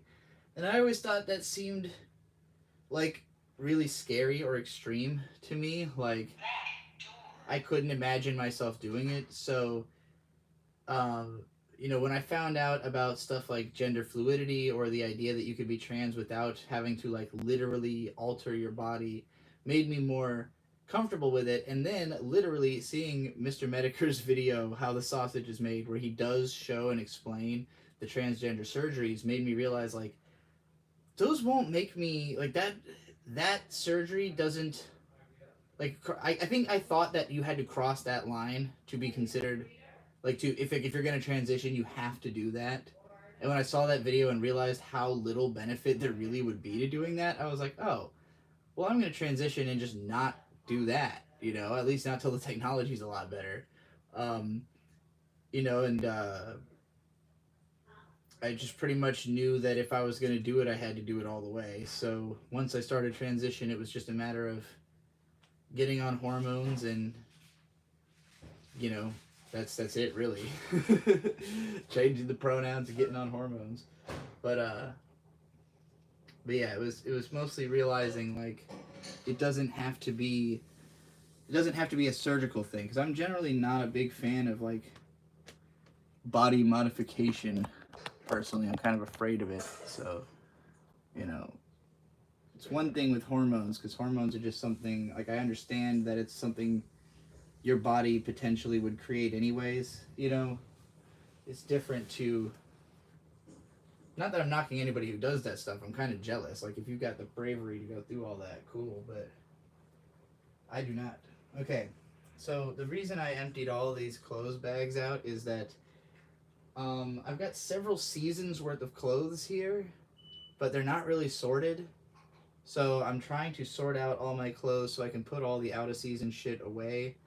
But I don't really have a lot of clothes containers. I have those two suitcases that I had been keeping out of season clothes in, and then I had the bucket for in season clothes, but the bucket's not big enough for all of both me and Bird's in season clothes, and it's a bucket. So every time I want to find something, I have to dig through the bucket, and everything ends up coming out of the bucket, which is why there were so many clothes on the ground in the first place.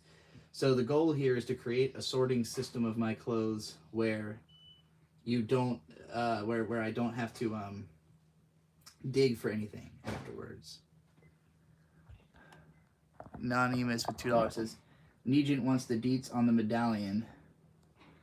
The medallion, people are now asking other people who have money to ask questions for them. That's especially funny. And Necromancer is recommending Swing by Midori. We will definitely play that. About the medallion, my aunt has got it. I don't know what she's planning to do with it. Basically, when she brought it over, I asked the internet what they thought it was worth. The highest offers I had gotten that day were $100. She saw the eBay listings that were listing it for like $500 to $1,000 or whatever, or $1,500, and basically convinced herself that's what it's worth. So I don't think she's planning to get rid of it unless somebody makes a huge offer. But I also don't think she's looking into it. I think she's just decided to hold on to it for the time being. I don't really know if she's in the process of trying to get it sold. Its legend has grown. People have made bigger offers now that it's become a more famous pendant. But it's really going to depend on her to decide what to do with it. It's, you know, it's not on my hands. I don't want it on my hands either. Feel you're paying with too much stuff, not enough space or storage. Yeah, and this isn't even the worst of it, because like my stuff is split up all over the place, where Victor's got like 3 buckets worth of my anime and manga in his closet, or his attic like space, and then I've got like a couple stacks of DVDs and manga over there, and all of my clothes, and then I've got the rest of my stuff and the rest of my clothes in Corbin, Kentucky, at the ASC Present studio. So my stuff is not only out of hand, it's out of hand in multiple locations that aren't even, one of which is a state away, you know? So, yeah, my shit has gotten too explosive, and I want to get rid of a lot of it, but it's really hard to, and it's not organized, and, you know, hard to know what am I keeping, what am I selling, what am I throwing away, what is worth having, what's worth keeping, you know, what's going to appreciate in value.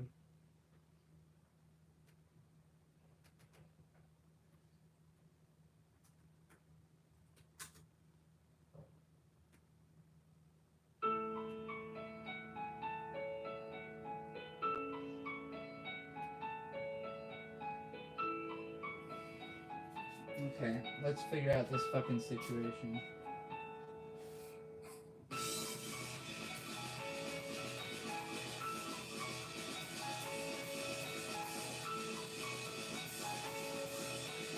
I think what I'm gonna do is try to use all of these for clean clothes and just one layer them so I don't have to dig through them.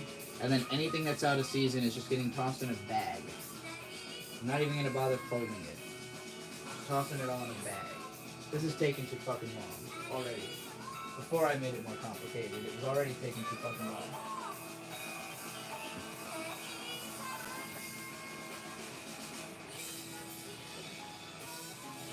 This bag seems to have all my cosplays in it. So if anybody wants to super chat me a cosplay request, I guess I could try, although it takes a while to get into the Gwenpool cosplay. If I wanted to wear all the straps and everything. But I've got Gwenpool.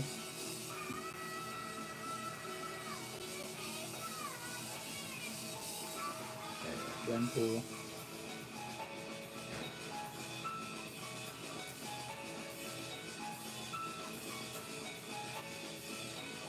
This one's Birds. I don't think he's actually gotten to wear this anywhere yet.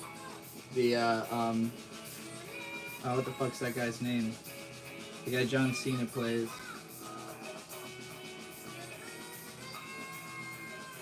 It's Senketsu, Scarf Mode.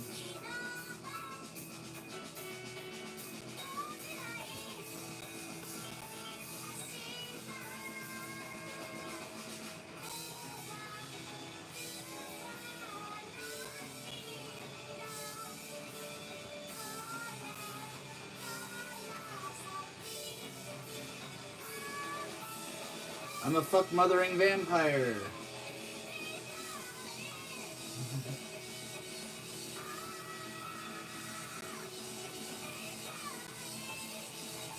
The rest of what's in there is mostly Gwenpool parts.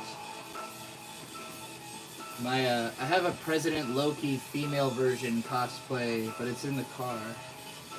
And so is my White Widow jumpsuit.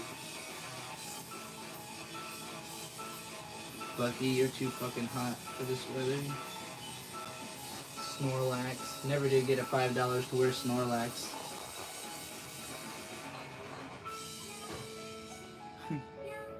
You got a kid? What's that noise? That's a song that was requested. It's Swing by Midori.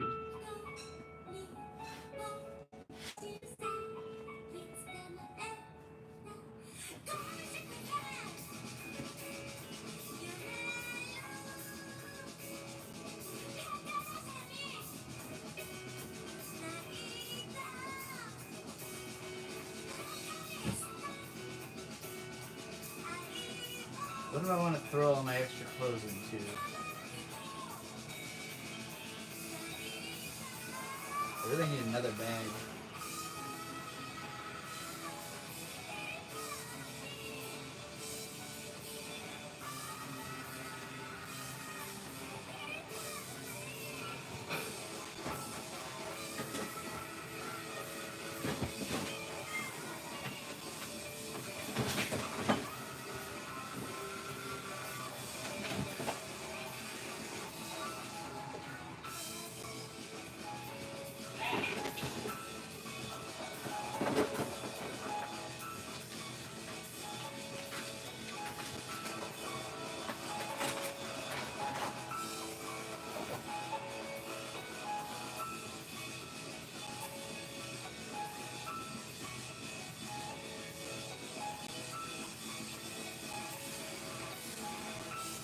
This one's pretty cool.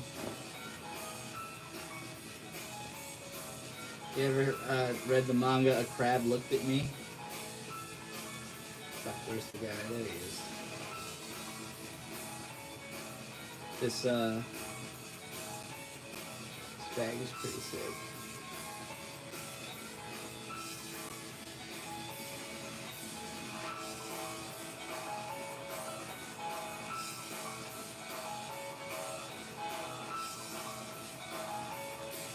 I like it.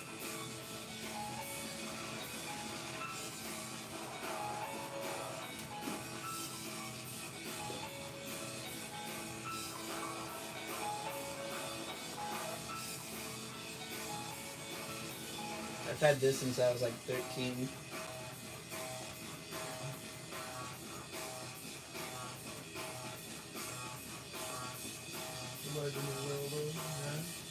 Yeah, swagged out in my Zelda track jacket. Alright, well that was chaotic and intense, like most Midori. Last one, round table puzzle. Isn't that the NHK ending theme? Or opening theme, I mean.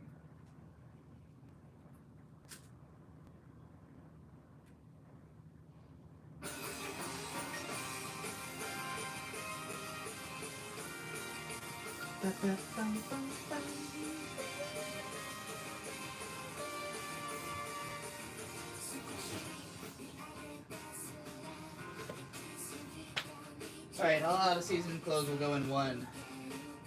And if I can't fit it all, I'll cram it in.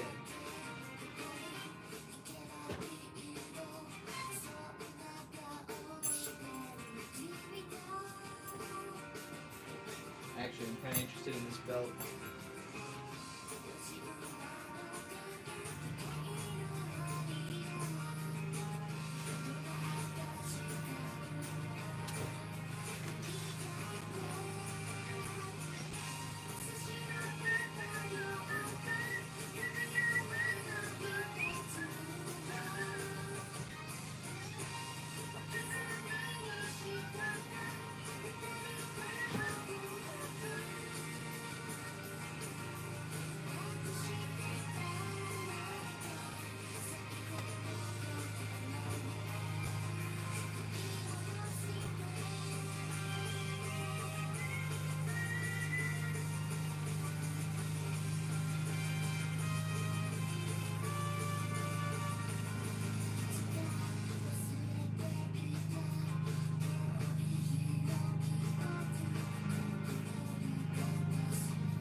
Anybody want to buy this Evangelion shirt off of me? It's a little faded. I see a super from NA7SU for 800 yen. Man, I don't know if I've ever gotten yen before. Thank you. Also, are you a fan of Momohiro Clover Z? I know you're the ultimate anime knowledge dispository, but I don't know if you're into the music as well. I'm trying to remember. I know I've heard of that. Let me remember what that is.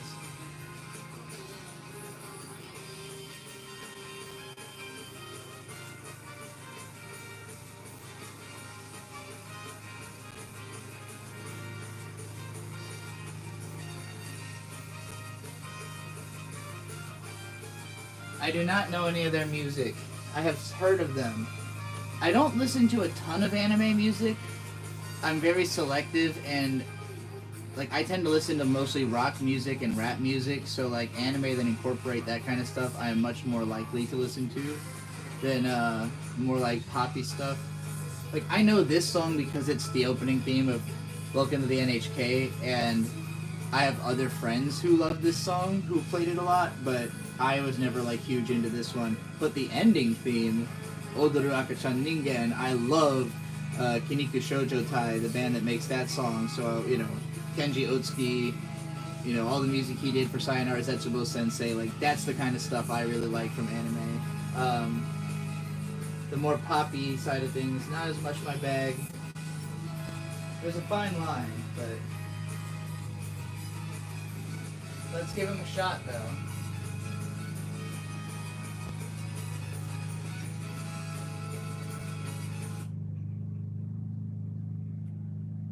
Hours ago.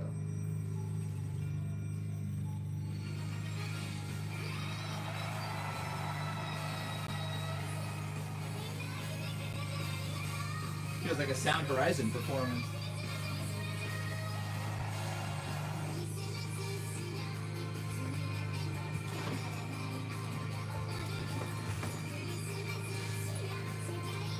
I can kind of fuck with this. It's a little generic, but it's not bad. Criminalized sobriety. Oh, this is like multiple things in a trailer. I see.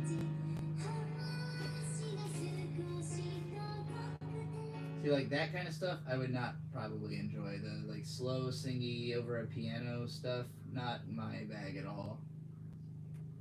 I can name maybe 2 songs I like that sound like that from any artist.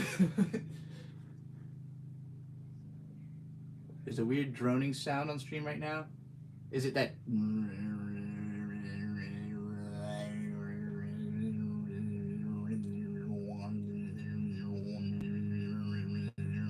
noise? That is some old white person mowing their lawn, I assure you.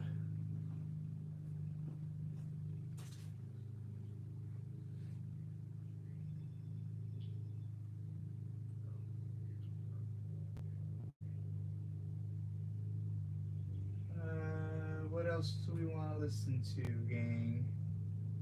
It does kind of sound like a didgeridoo, don't it?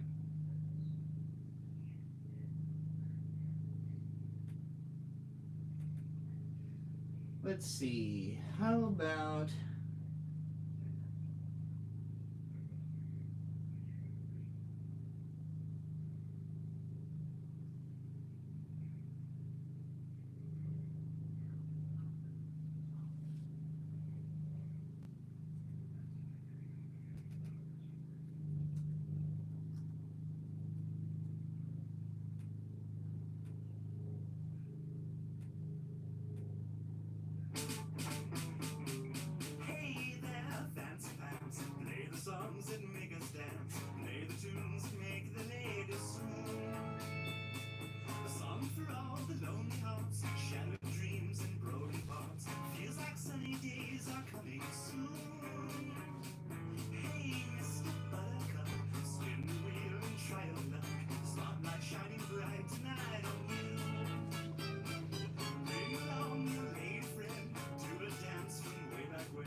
Look at this fucking thing.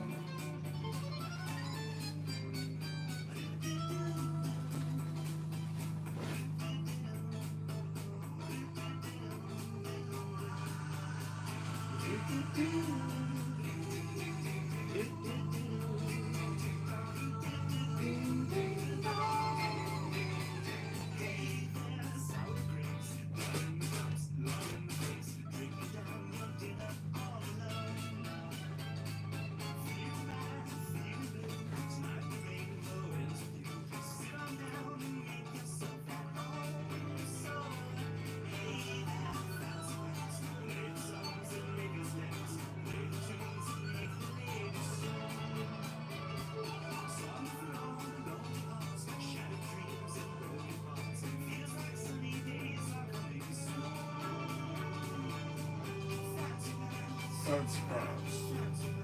Fancy pants. Fancy pants.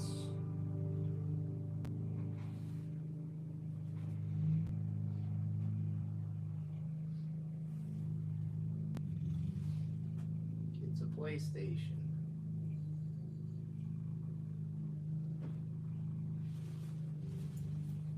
at this fucking thing.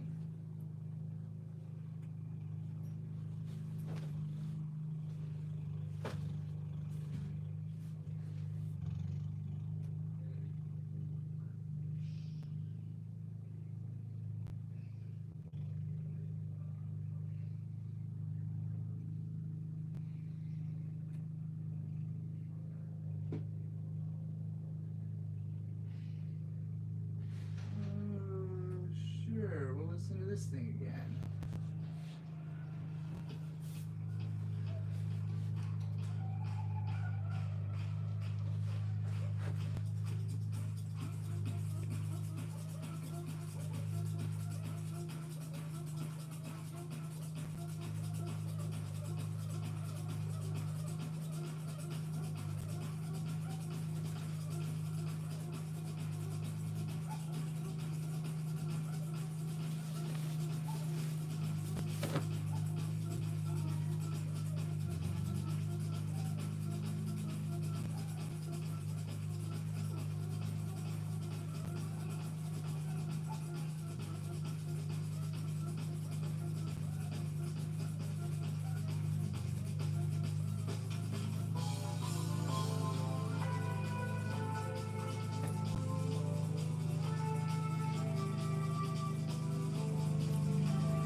It's everybody's favorite shirt.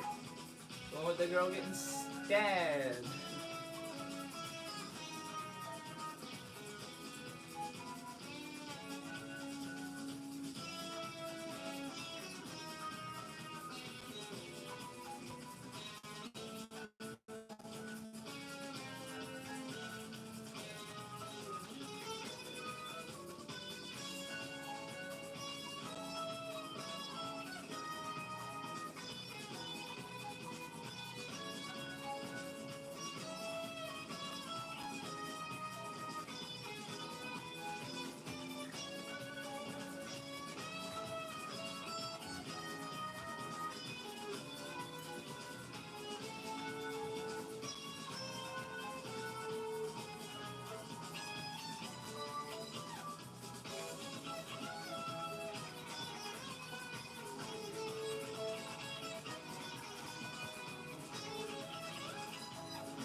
Oh yeah.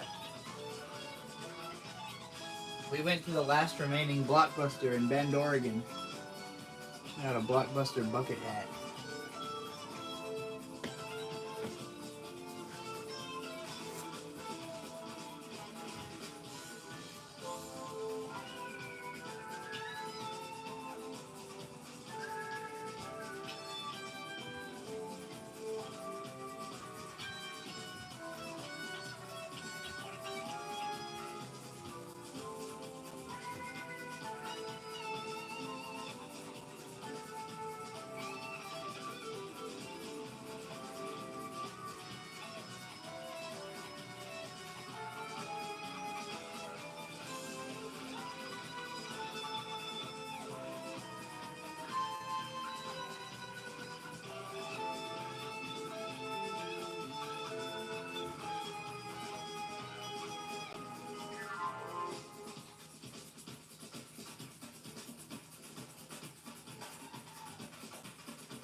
hangovers, get the fuck off.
Snorlax.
Me big boy.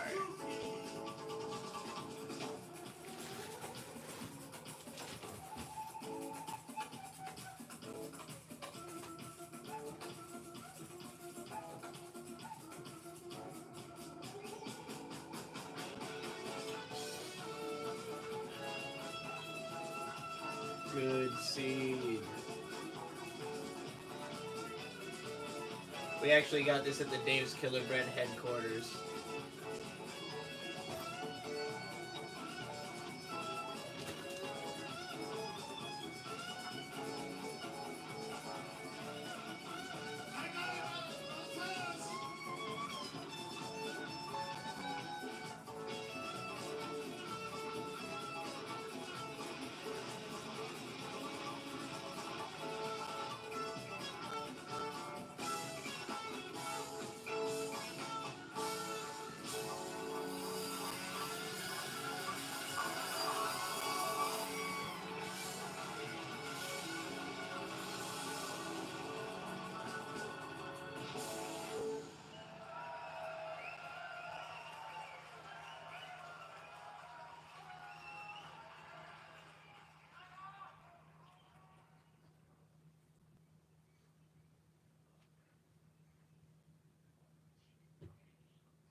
What next?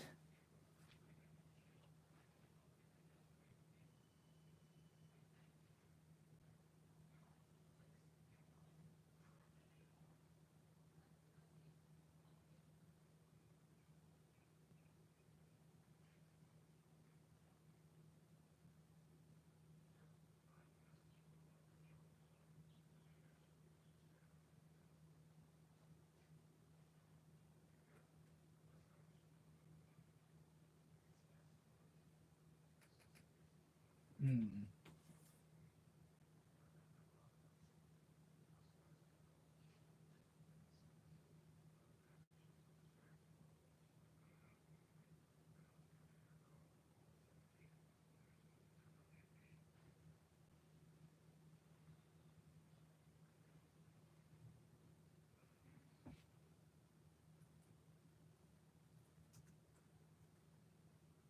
I'm gonna start playing Dad Rock.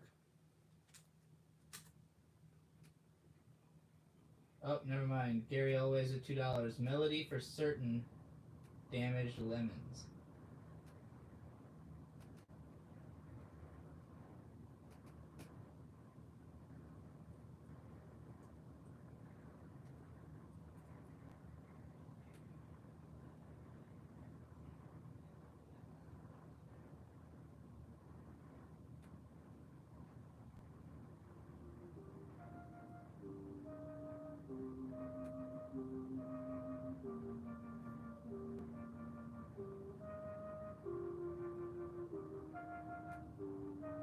This appears to be an entire album, Gary.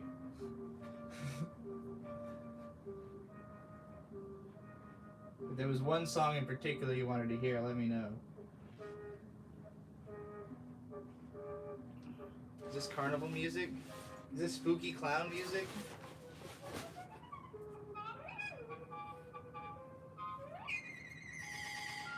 Oh, it's definitely spooky music.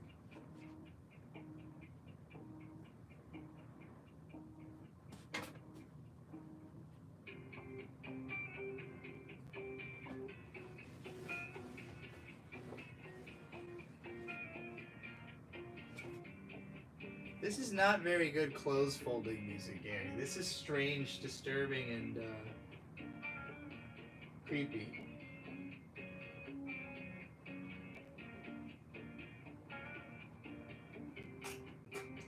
Whoa.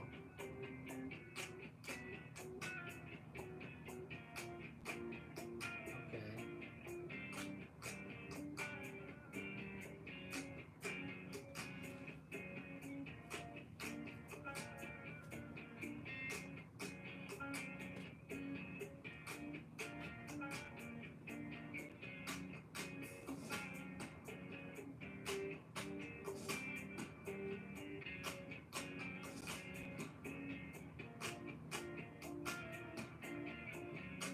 I like this skirt, but I've gotten too small to wear it.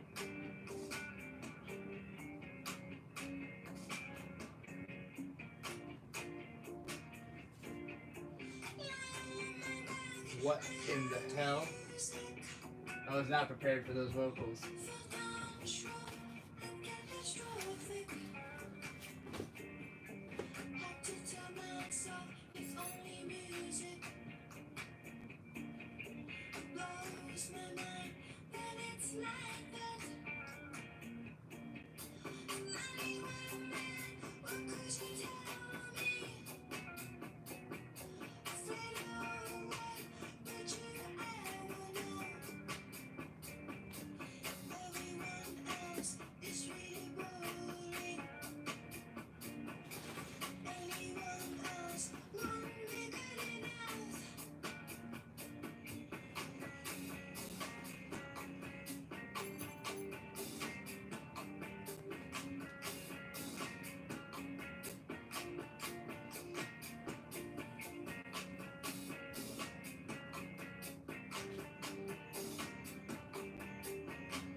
Jerry always really just wanted the track for the damaged coda. Okay.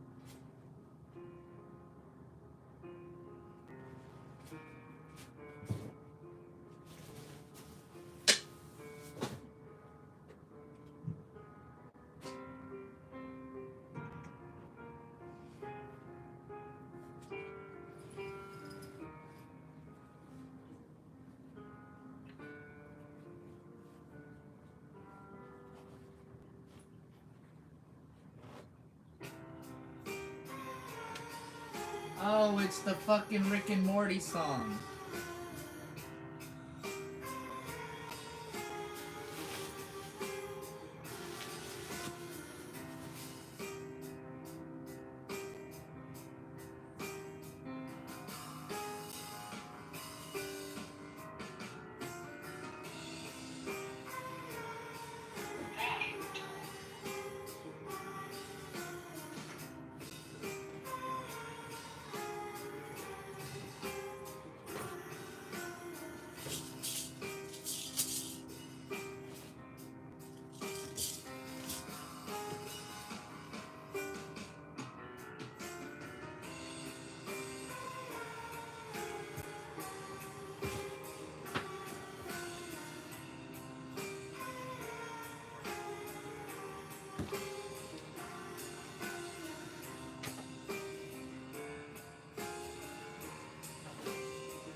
I can't believe that actually closed up.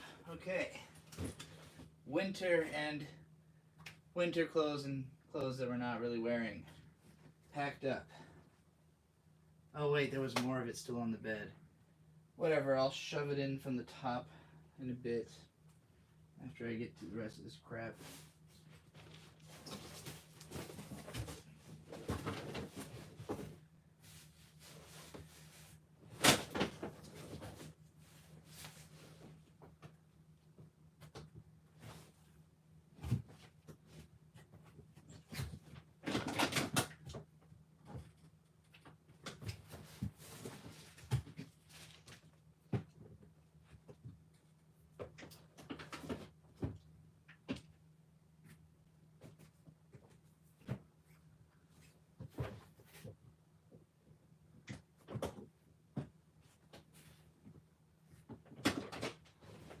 Okay.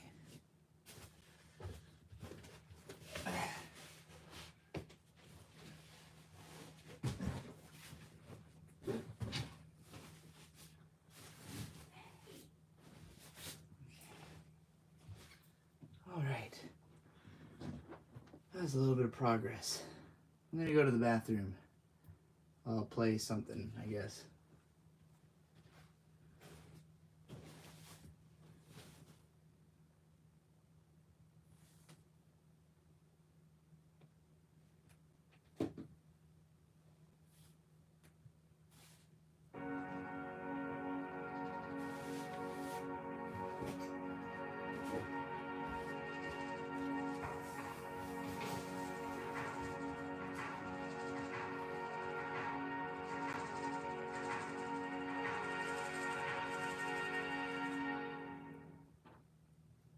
kids, do you like trivia? Do you know what my first video was ever on this channel? It was Kamikaze by Eminem. And back at that point, I wasn't sure if I was going to be always positive. So the thumbnail actually says, good but boring. That was my first ever take on anything. And sort of in that spirit, I'm going to be talking about Eminem, and I'm not going to be entirely positive. In fact, I'm going to be kind of a mix of the two.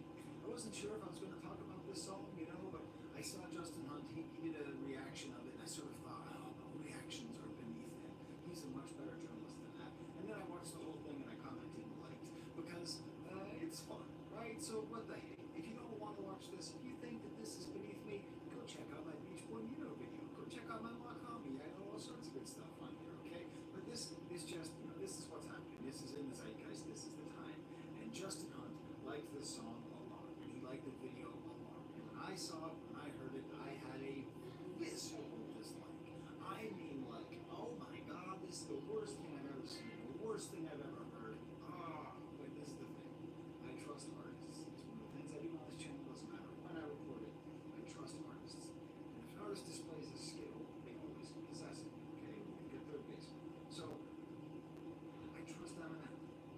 So I'm not just going to run with this is the worst thing ever. I'm just going to acknowledge that it's interesting. And what I'm going to do is I'm going to analyze the song using the French technique. So if you go to a French high school, I taught French high school. I never went to I went there. They have a system of how to write papers. Thesis, antithesis, and synthesis. Okay, so you present a Too thesis, quiet. you present its opposite, and then you end it with a mixture of the two.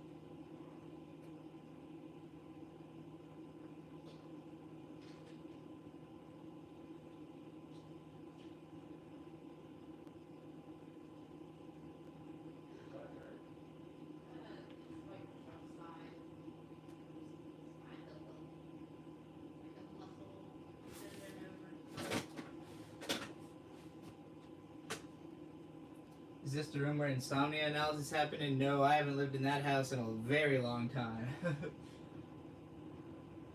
That house has been probably sold more than once by now.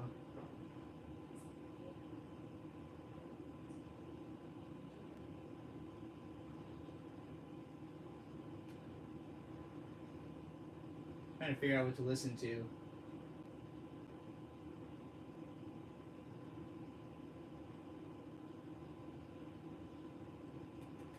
Um,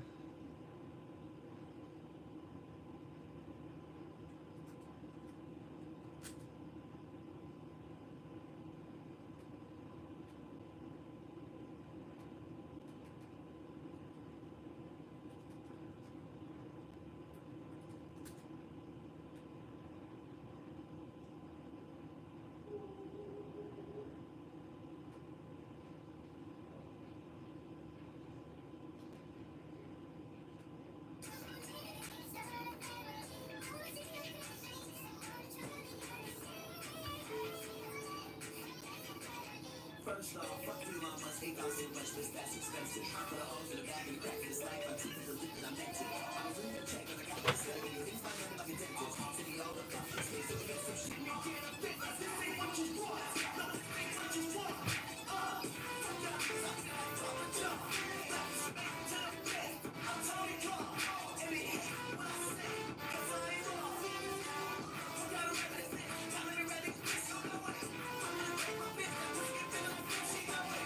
Take it back to a kid, tell me it's crazy to get this whole shit. Fuck, I don't know what you mean,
Look, what just got up, late, no touch, no things pop up, you got low.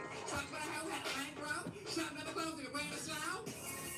No way, God was gonna be a shit for me. Ain't no fuck that's got a recipe. Now I do this for my legacy. I go for my dog and me an extra three. When you see no things that you for everything.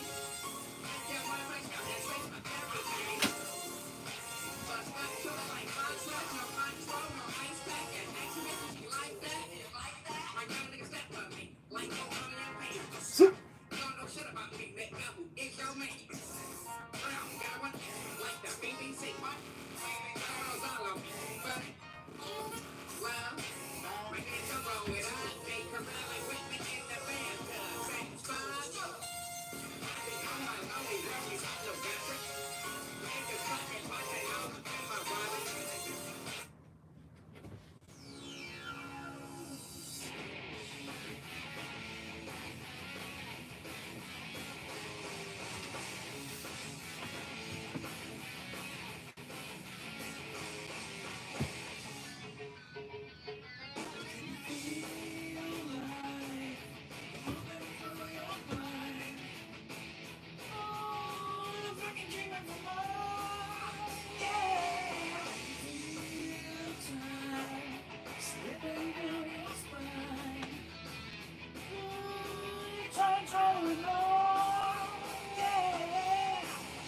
But you can hardly swallow your fears and pain.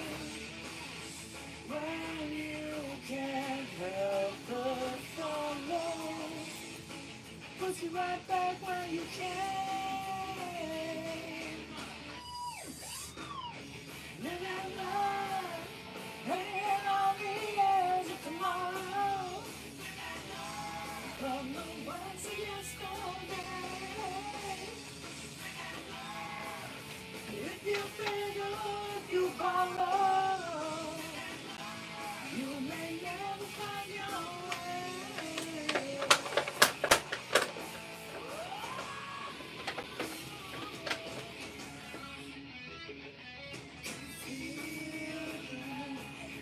Take you up inside.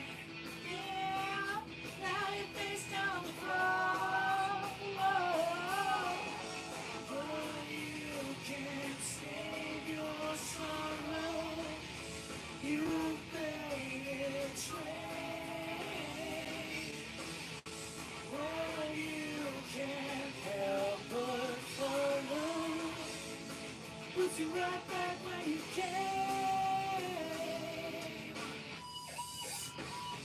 Live that life, hanging on the edge of tomorrow.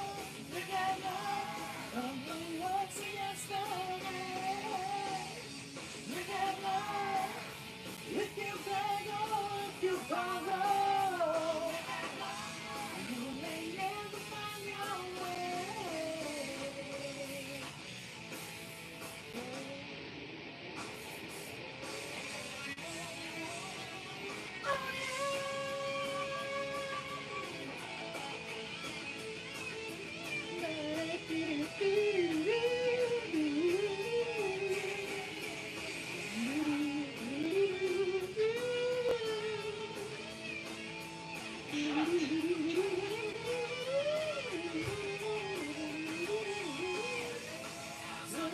Searching for so far away. There's a place where you dream you never find. Hold on to water, hold on to water. Live that life, hanging on the edge of tomorrow. Live that life on the words of yesterday. Live that life. If you beg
Hey, Bird. Bird must be off work. I didn't realize it was already 2 o'clock. God damn. I've been doing this for a fucking while. Why did I think I had a lot more time? Well, I guess I gotta wrap this up quick. Let's see. What am I gonna listen to while I wrap this up quick? We are close to done. I know it doesn't look like it, but we are close to done. The hard part is over.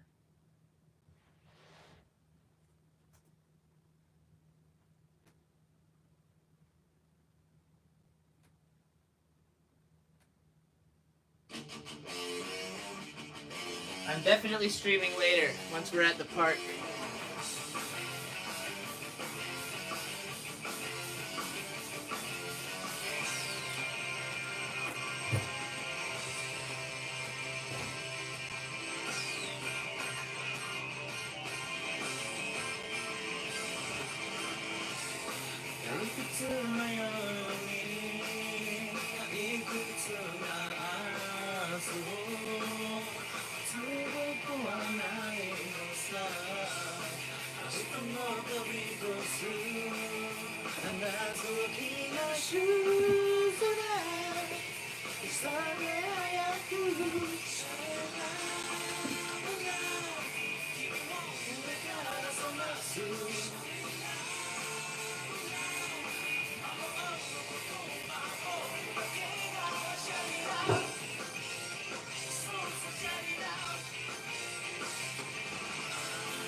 だけ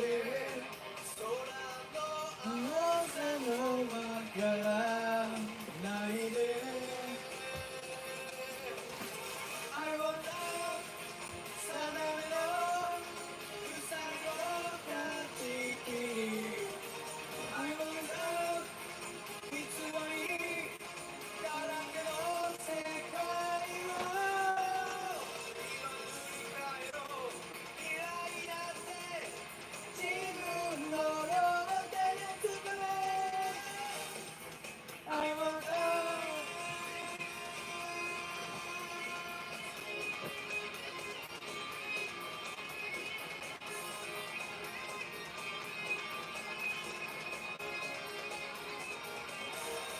長い時越えてもきっと同じ道が流れてるぬくもりを伝え合えず僕らどこへ行くのだろう笑顔のビジョン凍りつくイリュージョン目隠しされた君の祈り I want love 明日に放たれた悲劇 I want love 愛する人守りたい戦うために生まれてきた真実の光探せ I want love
Necromancer with $2 says Symphony by Naoki.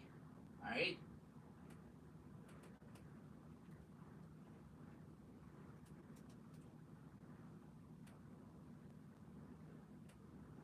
Well, this looks like some Guilty Gear music. Bleep, bloop, bleep, bloop.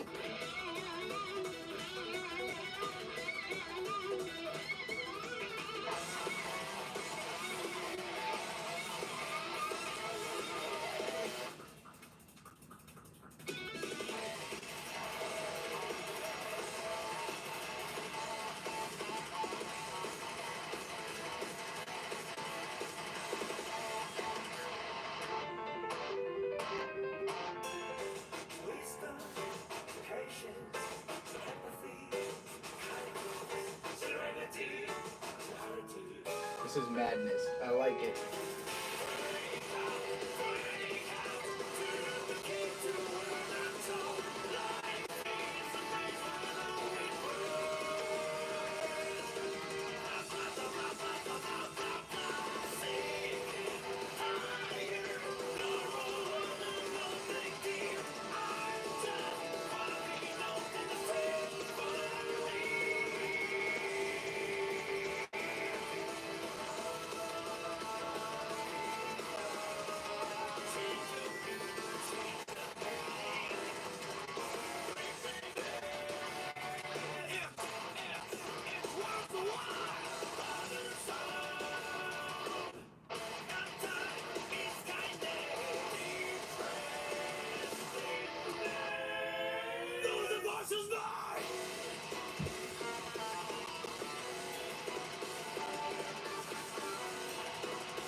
The song goes off.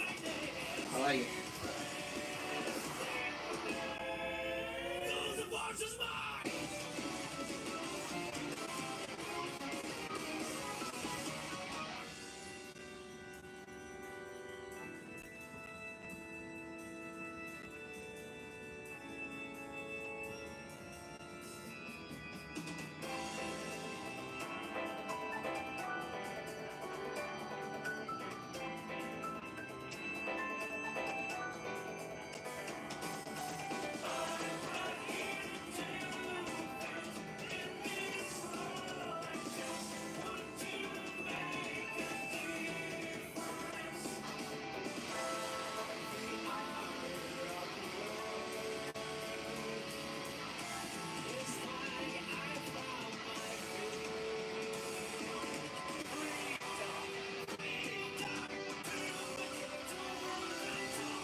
Well, that was dank. I liked it. Little leave with $2. Misanthropic drunken loner. Alrighty.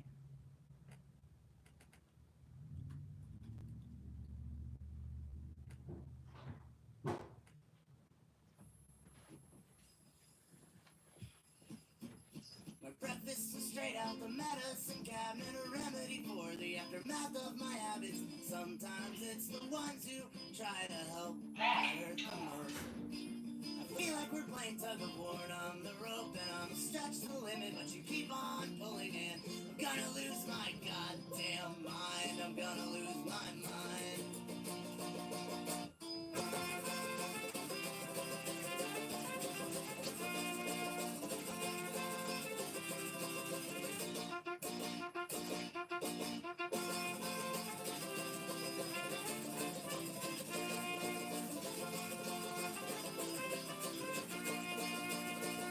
Wanna hide away in the back of a cave, in the top of a mountain, where no one can hear me and no one can see me, so I don't have to deal with them and they don't have to deal with me. Relationships are overrated. Maybe I'm just tired of cheating, but I'm sorry I dislike myself more than I like you. So call me antisocial, call it masturbation. Either way, it's a solo operation. I'm just far more comfortable.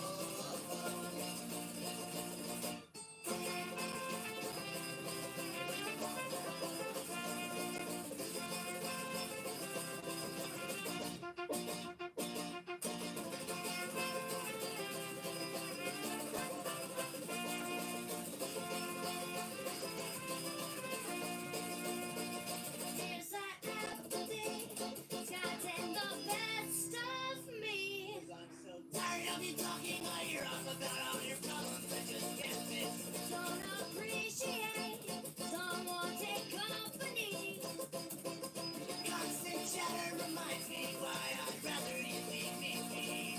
Call me antisocial, call it masturbation. Either way, it's a solo operation. I'm just far more comfortable. Cause people are ugly and people are hateful, destructive and greedy. We're proud and ungrateful. The world would be so much better off without us. The swallowable polar combos in training with great ups and downs. Distract ourselves to make us feel like we're not just mistakes. Distract ourselves to make us feel like we're not just mistakes.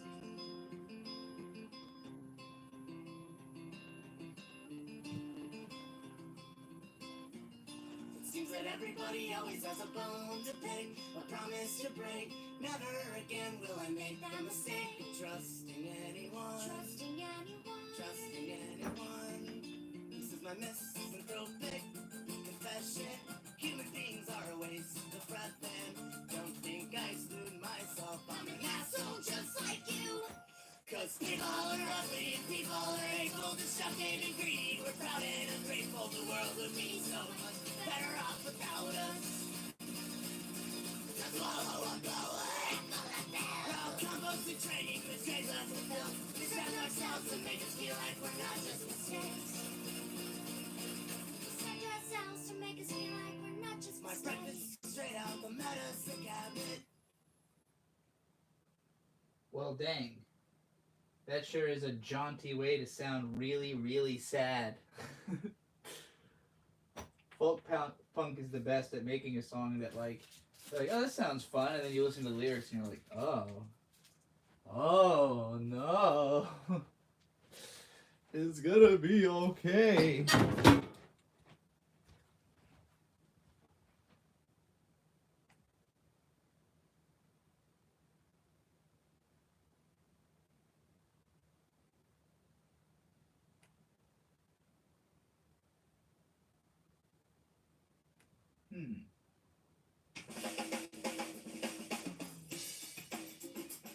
I clicked on a playlist called Acid Jazz in Japan because I liked the artwork.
が見え光るその中いつもとは違う感が騒ぎ出すありのままで踏み込んでくれリズムが鳴り響くトラマでスペース君の胸に強く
See a super butthole weed with $2 says it's June.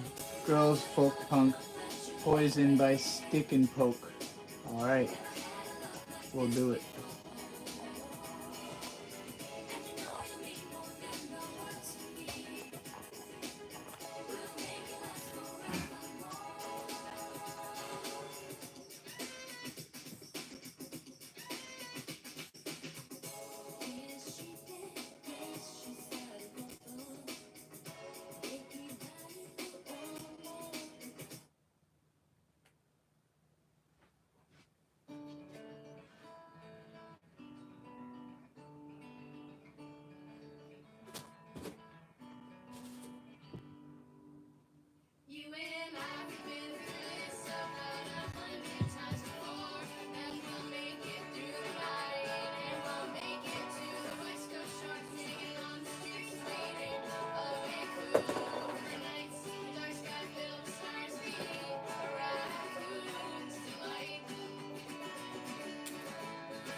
I want a Feastable sponsorship, Mr. Beast.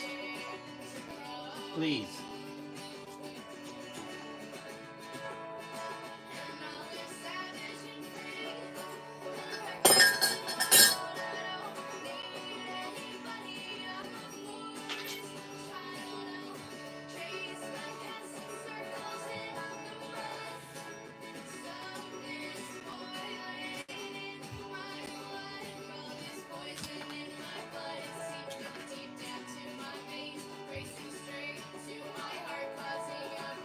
Found another Charmander.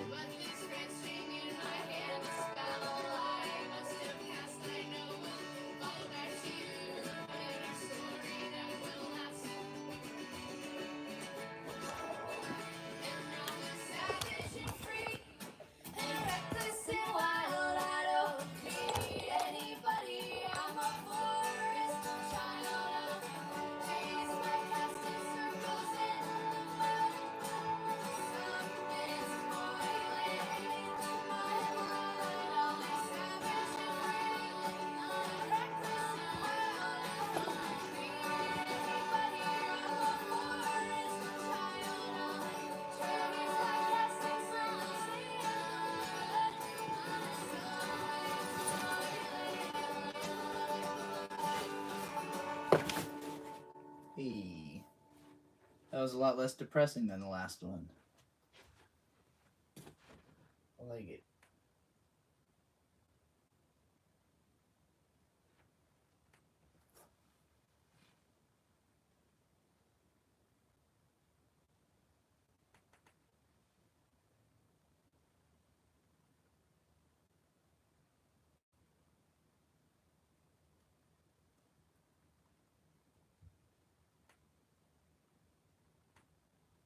Album artwork until after you've already heard the songs.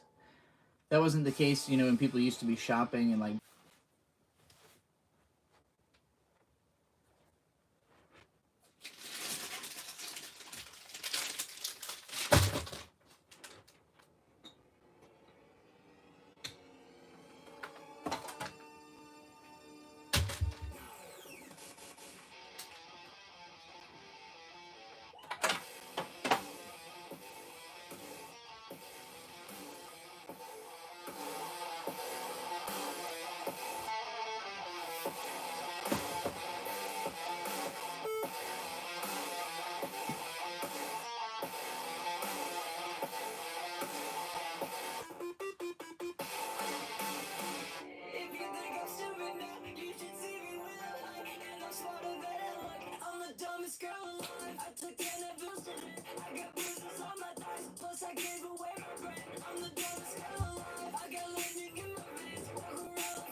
I'm the dumbest girl alive, and I'm picking up the bits. I'm so happy I could die.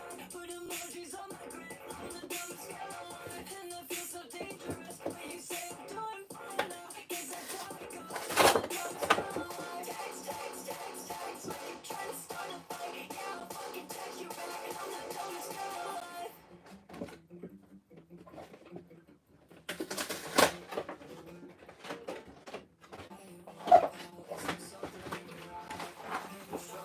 Can you show me how to fight?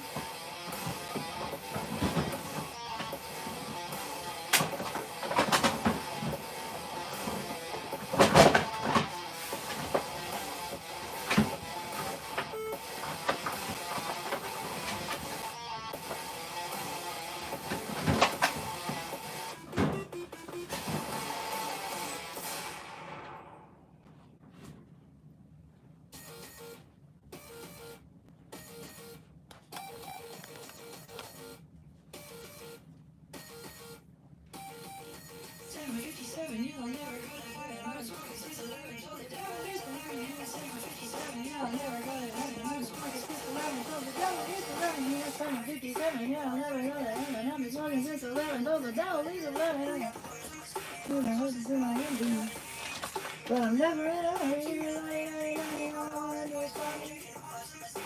Pictures of the mall.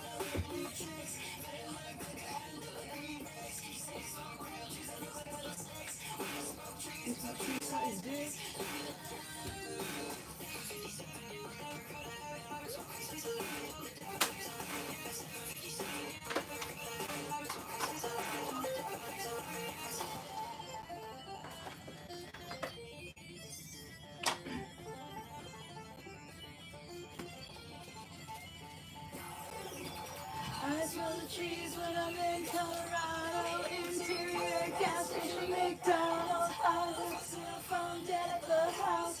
I see the stars when the sun goes down.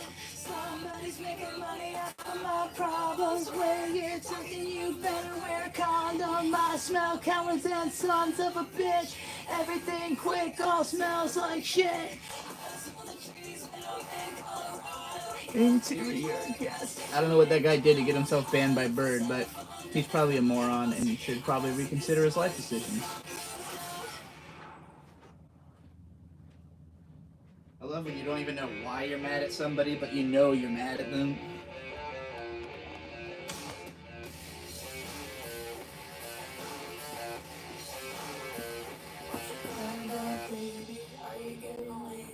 Clear blue sky, but it rains all the late fees. Did you get the payment? We had an arrangement. We don't want to watch the news. We just need segments.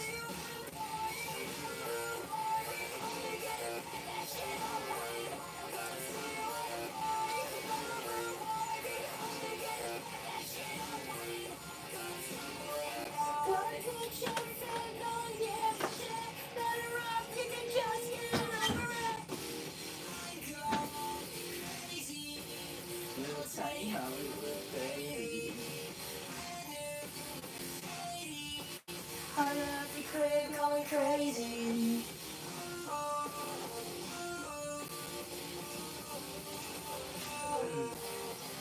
This fucker has a metal base. Ah, that's why it's so goddamn heavy. Look at that. It's fucking metal. And it's got springs and shit. That's the best way to carry something like this.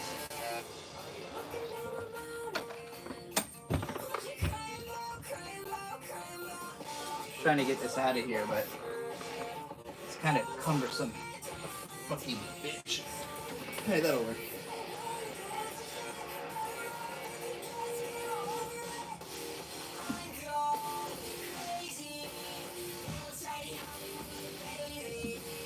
We're gonna film me taking this down the stairs just because if I should fall down the stairs or do horribly, I would like it to be on camera.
Frog on the floor, where'd he come from? Nobody knows where he'll go.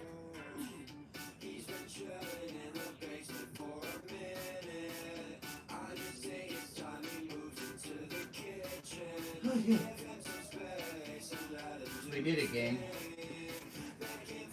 All this stuff's gonna be around too.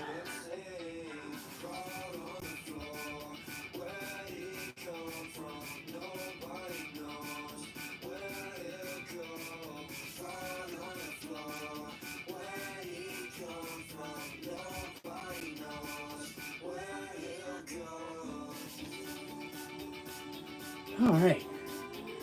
That was tough.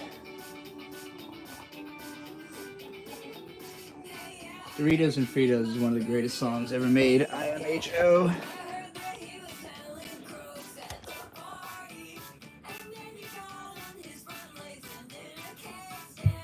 Oh, that's so cool.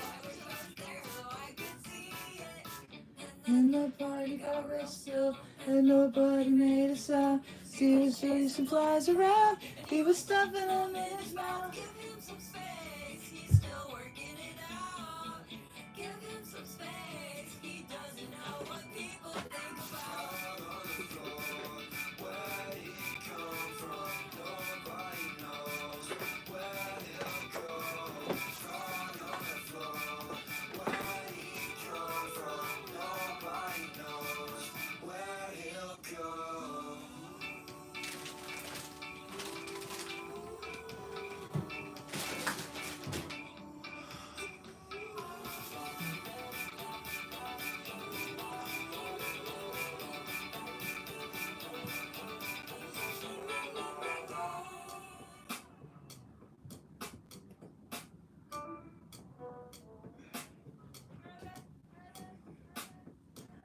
He gets the party jumping still when he's jumping all around. He's not worried about the bell, he's just following all around. Will you buy my friend a beer if you see him jumping around? 'Cause he's got flies in his mouth and he needs to wash them down.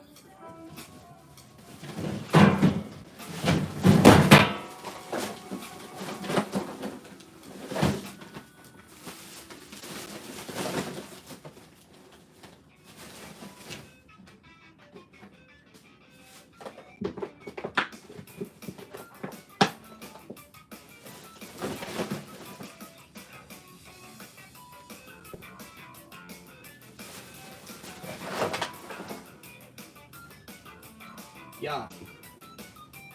You know why I need to make 10 grand this month? This is why I need money, alright?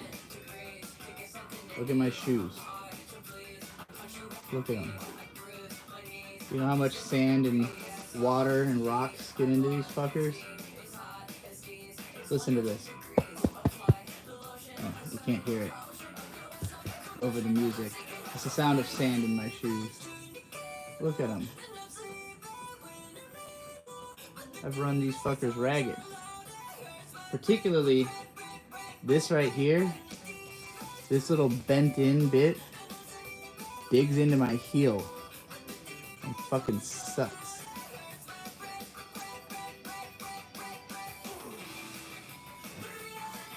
But I'm gonna be wearing these all weekend because we're going out hiking.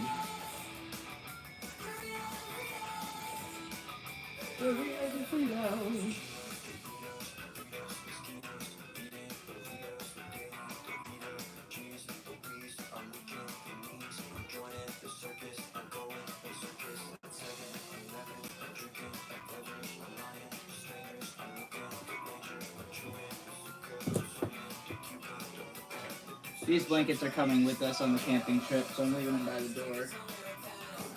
And so are these sleeping pads.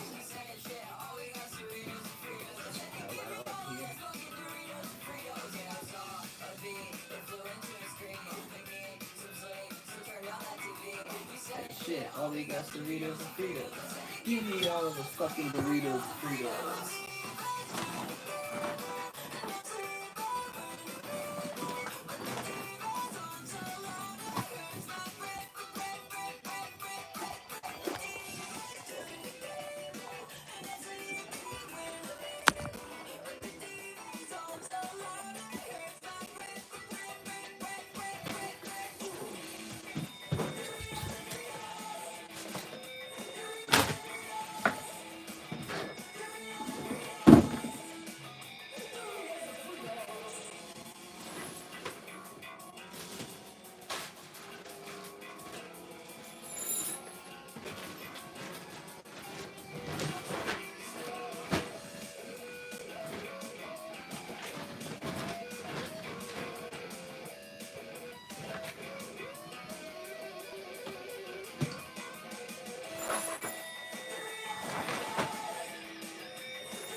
No gay hops on me.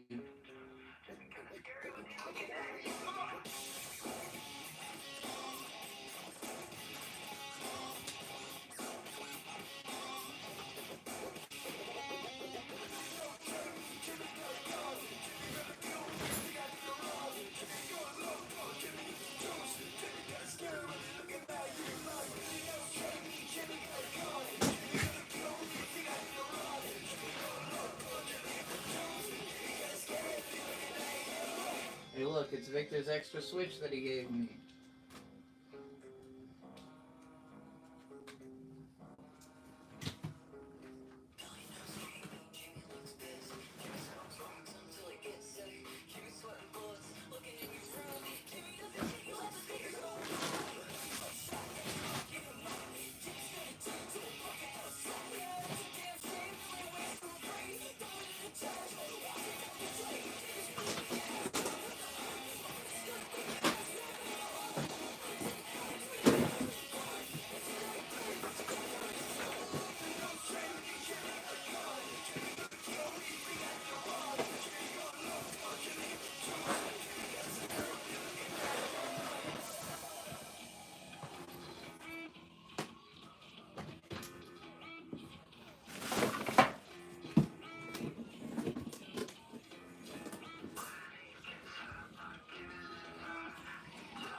Watch this. Look at how much dancing space we've got now.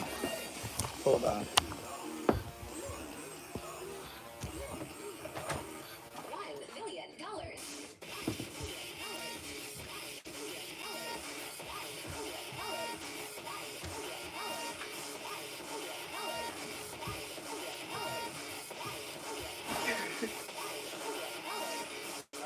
Crash out space.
I am not your mother.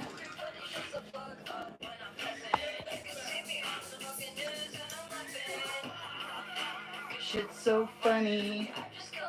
And then I took his money. Anthony Kiedis sucking on my penis.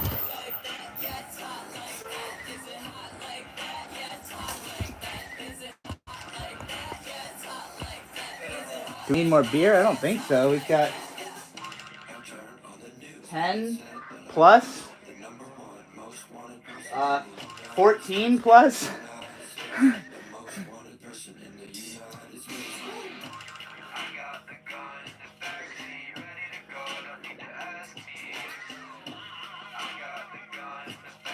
Let's see. We got 4 of these guys.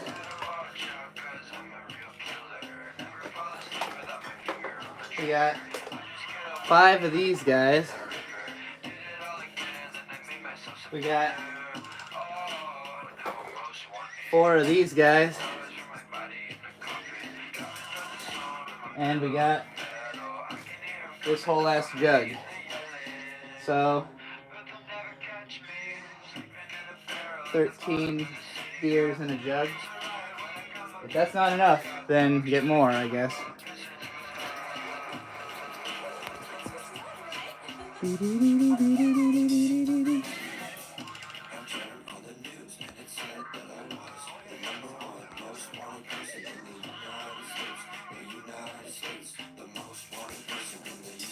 Bird's right, I should get paid for dancing. If you call that dancing, it was really more like flailing with style.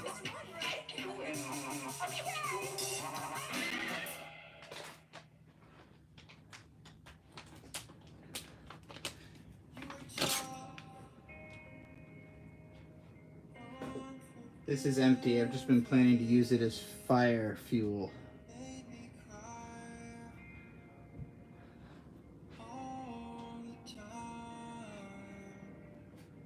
Hey, look, it's my old Game Boy Advance. My OG. It's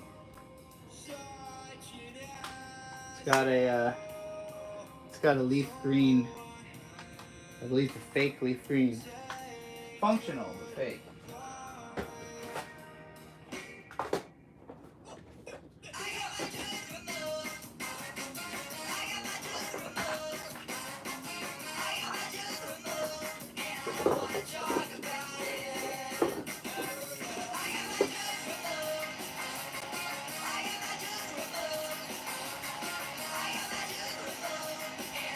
This is a modded DSI that's got all kinds of shit on it.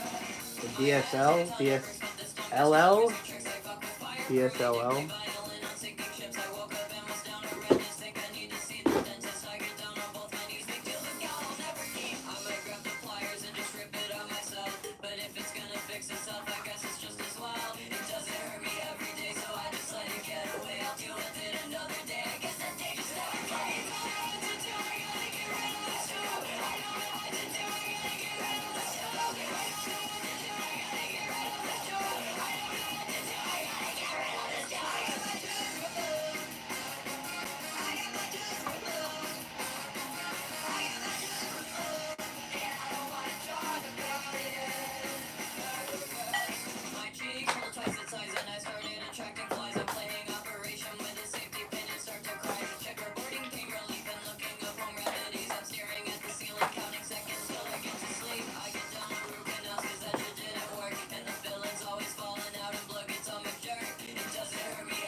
Izuna 2, The Unemployed Ninja returns.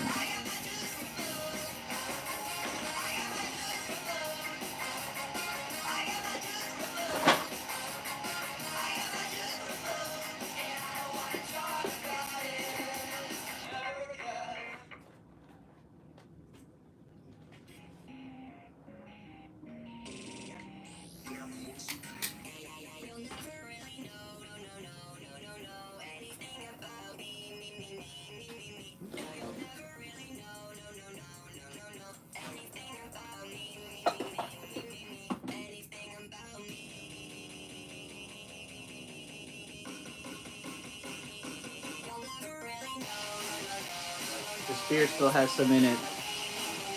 I don't know how old it is. It can't be that old though.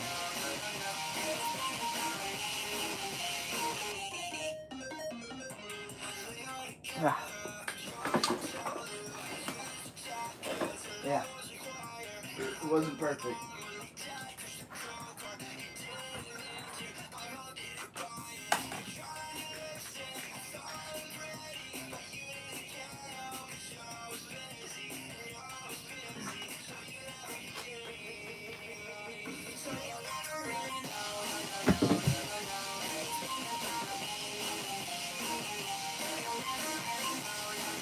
Ah.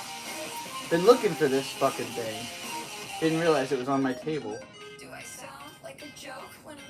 By the way, these pants I'm wearing, these leggings or whatever, these are the greatest ever because they have a deep pocket here that is completely like if you have a phone in there, it won't move while you're sprinting. There's one on the other side too. Then there's like this weird little stash pocket and a zipper pocket on the back. Four pockets on a pair of skin-tight leggings. It's unfucking believable. Bird's stepmom, who is a what's the word I'm looking for? Marathon runner, gave them to me.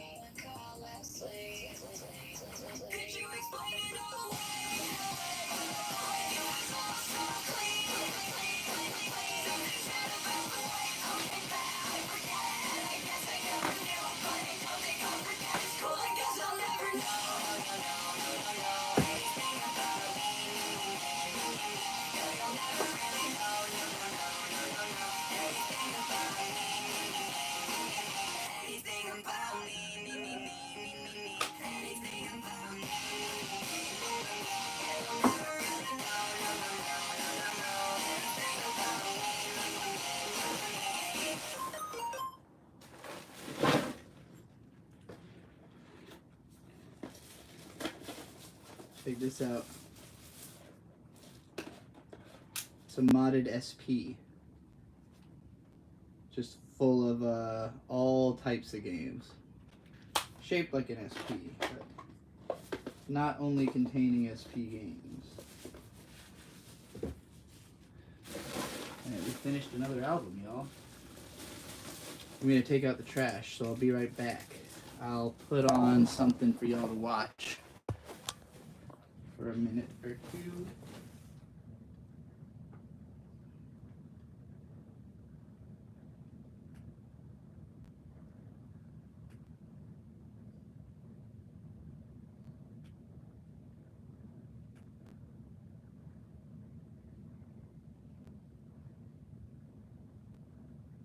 Well, I guess Best Guy Ever is premiering right now. Because they don't think it's actually over and stuff like that. Oh, it's their One Piece panel from Anime Boston, I see. What is this? Sure. It's DJ my camera.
I think we might be able to say mission accomplished on here. What we got here. So we've got all of my clothes full in this bucket. Then we've got all of Bird's clothes folded up in this here suitcase. Actually, I'm gonna have to move those because we lay our bed here. So those are gonna be over here after I rearrange a bit. This I'm gonna put somewhere else. This was just in the closet and it doesn't need to be in this room at all. So I'll probably put those over here. But this is just bags of stuff we don't really wear or that like out of season or cosplay. These are bags I will use when we go traveling. So I'll put the clothes that we need to use for that travel in there. Already went to this section of my mom's collection. Here's a bunch of my shit crammed in the corner. Some more collectibles stuff. That's just socks out of here. Hey, more collectible stuff. A lot of cats that one of my mom's friends had before she died. All of this pretty much will end up back on the ground as part of our bed eventually, but it's all in this couch bed for now. More of my mom's collection over here. Oh yes, here's one of my ultimate bags. Oh, it's wrapped around this ladder. I probably should take this out. So I've got a step ladder with a television on it because I was using this TV as a second monitor. And I didn't have just didn't have anything else that could put it at this height, which is where I wanted it. But I'm sure my mom wants that step ladder back. I forgot to put it up in the trash bag. So I'm gonna get rid of that. I could probably put these bags somewhere else, and then we'll pretty much be done. Let's resolve that real quick. The lack of a need for that television over there and the step ladder.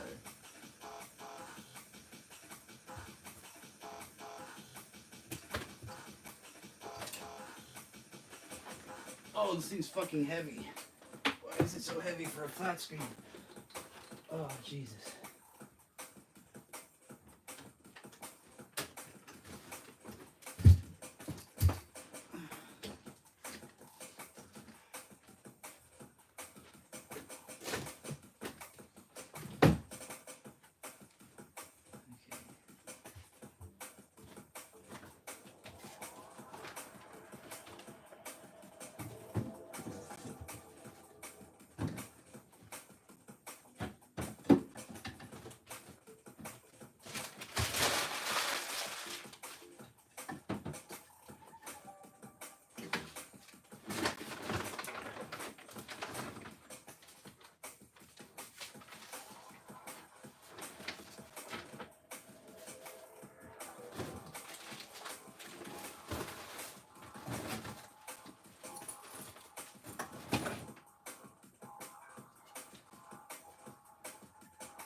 Diddy Kong?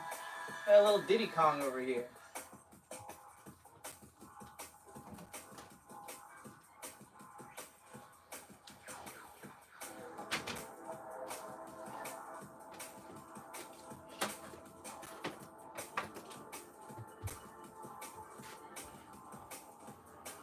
I wasn't expecting Diddy Kong.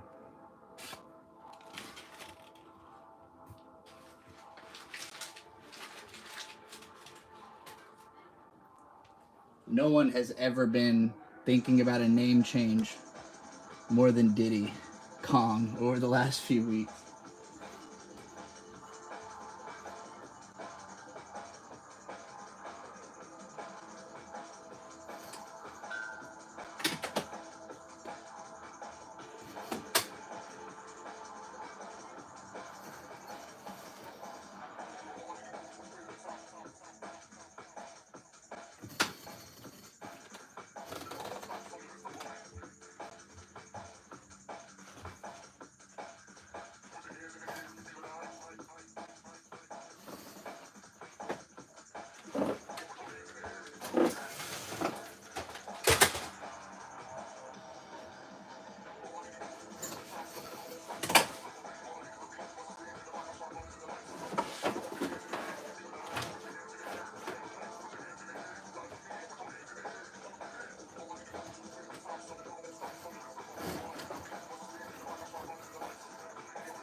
avant-garde table moving technique.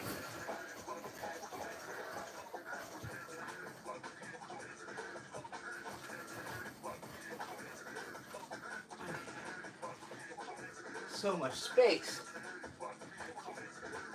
June with 199. On your and modern spirituality / mysticism. I'm an acolyte of the Great Magnet. I guess the law of attraction, you could call it. The idea that I just think the more you are like trying to make something happen, the more likely it is to happen. The more that other people see you doing something, the more likely they are to help you do it. I don't know if all of that is very religious necessarily. Other people's ideas of spirituality and mysticism mystify me.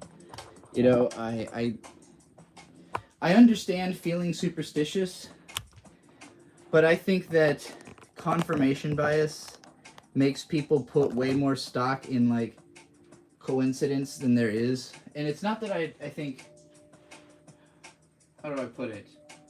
I think that when things naturally come together, people tend to think, oh, a higher power. And it's like, well, no, things would come together. Like, if things should, they would. You know, like, I think most things follow the path of least resistance, and it tends to lead them to the same place, you know? I guess what I'm trying to say is it doesn't have to be magic for things to work like magic. It's just that reality itself seems magical because so little of it can be rationalized easily. But that doesn't mean there is no rationale. It just means it's hard to see.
Oh yeah, the camera's right there.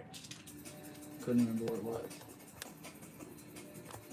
The theory is that higher power puts such reality into motion. I mean, it's just like you cannot comprehend anything past a certain point, right? So like, I guess if the incomprehensible is God, then there's a God and it's incomprehensible.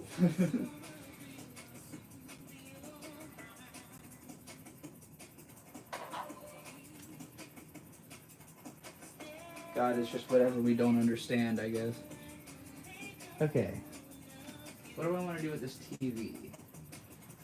I guess we can keep it in here because it's not going to get used anywhere else.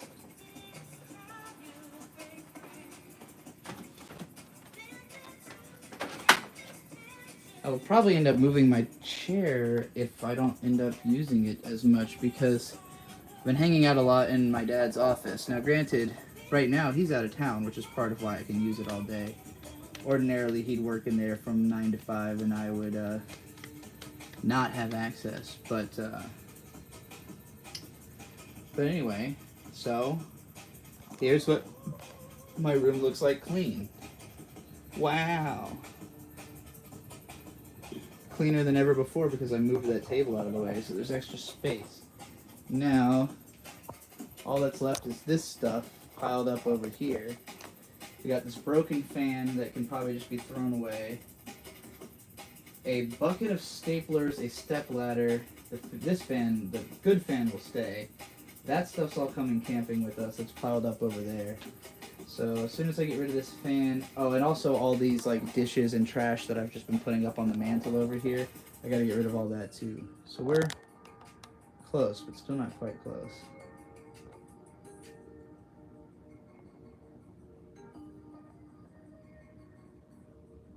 The hell, there's a whole friendship happening in the chat right now. You were talking to Null a few days ago? Oh man, is he hanging in there, man? That guy seems like he could go any minute. You know? Like some people you think they're dumb pieces of shit, but you're still like, that guy's probably gonna like die any day now. I guess I wouldn't feel bad. Actually, I'd probably laugh. The beer jugs, are those from our trip when we went to the brewery? No, they're both from St. George, which is a local brewery, so no, I don't believe so. Did we get a big jug when we went to a brewery together, Landon? When I recreate Northwest, I'll send you the invite. Don't read it. Hey. You know, you're still talking to the other guy. Y'all having a whole other conversation. IGBA, Internet Gay Boy Association. Is that what that stands for? I have no idea what it means. All right. Okay. I'm gonna be doing a lot of going up and down the stairs. I'm gonna just leave y'all close to the music. You can listen to that while I handle business.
I haven't finished reading this yet. Home Losers of America. Really, really good though.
I was out there right as the ice cream man was passing by.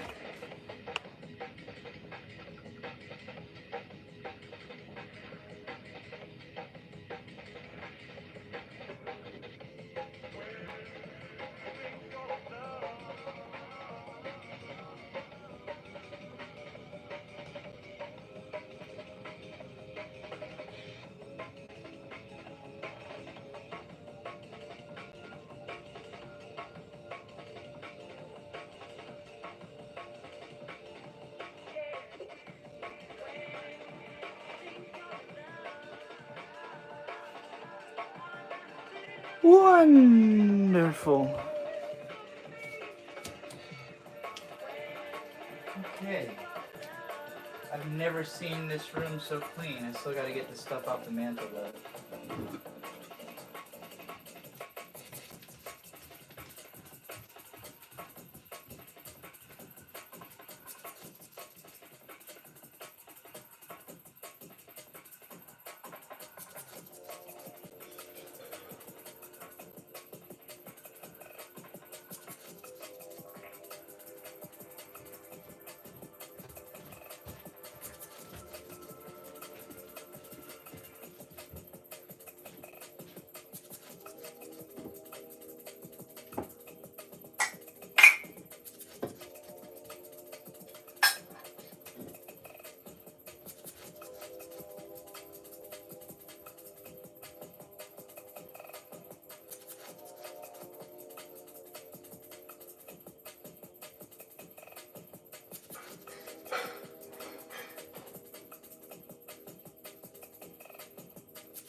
Alright, gang, we did it.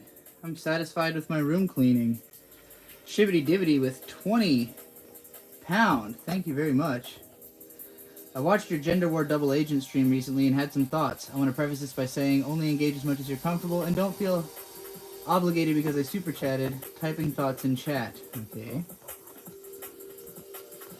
So, it was regarding the differences between genders. Your stance seemed to be that you thought the only difference was the genitals, or that because temperamental differences can swing so much they don't matter, which is something I actually agree with.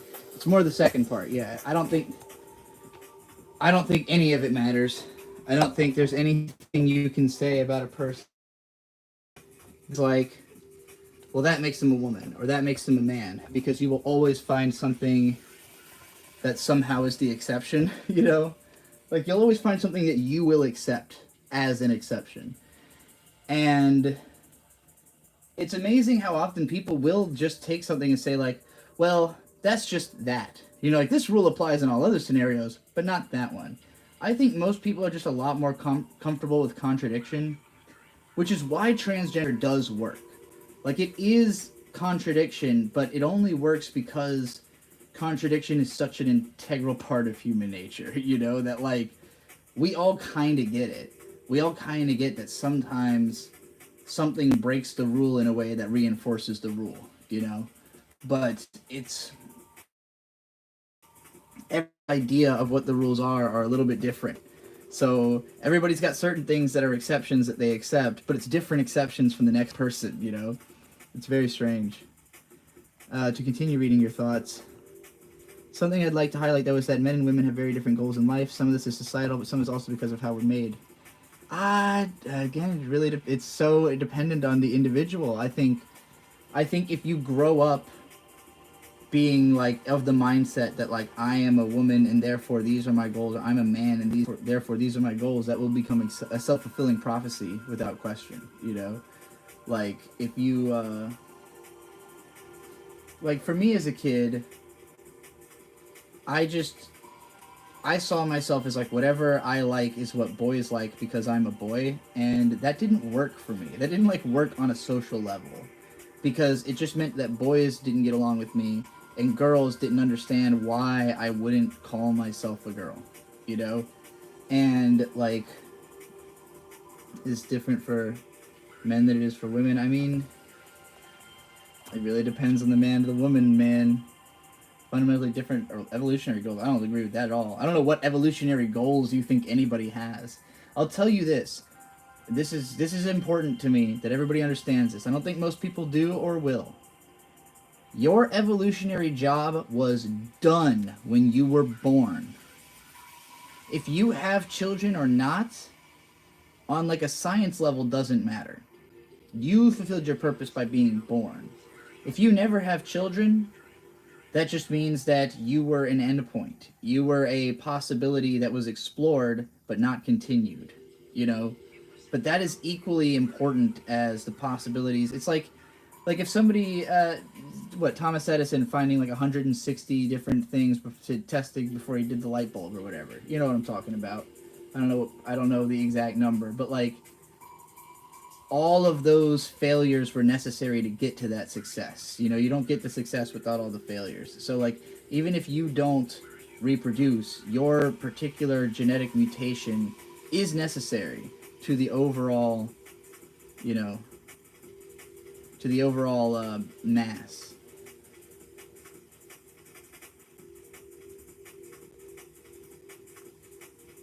So, like, I don't know what you mean beyond that about men or women's evolutionary goals, but I think I don't think people have evolutionary goals. I think the human species has evolutionary goals. I think DNA has evolutionary goals, but I don't think people do.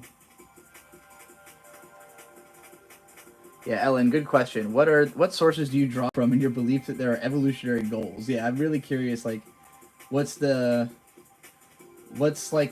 even is the semblance of a science that you are citing on that one?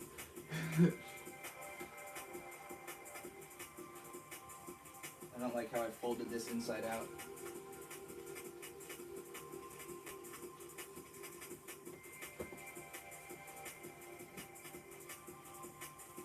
Oh yeah, these jackets.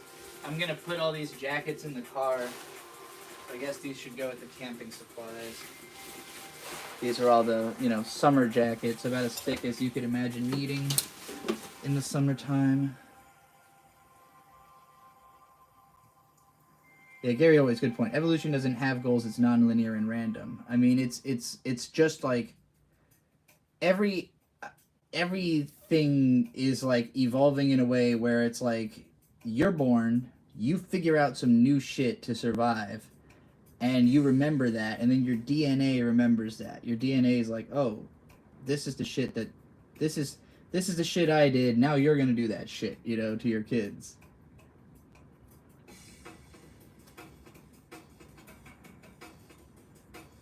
Shibbity, you'd have to go so much more specific about what you're talking about for this to be comprehensible. I don't know if there's going to be space for you to do that in a YouTube chat, but compulsions, you'd have to be really specific about what you're talking about for me to be able to say, like, oh yeah, men do that, or oh yeah, women are like that, like, and I don't know what you could possibly say that I wouldn't be able to say, well, what about her? Well, what about him? So.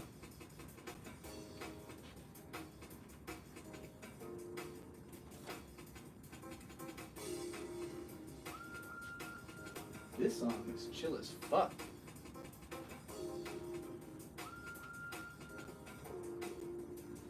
Jazz Cartel Blue Haze.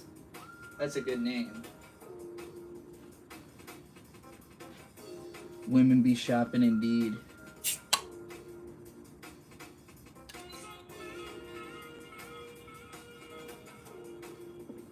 I mean, usually the way a transgender person ends up being identified is just simply, there is an idea of what a woman's temperament is or a man's temperament is, and then when someone performs so opposite of the one that's expected of them that everyone notices, it tends to lead to them just saying, maybe I should transition, I'll have an easier time.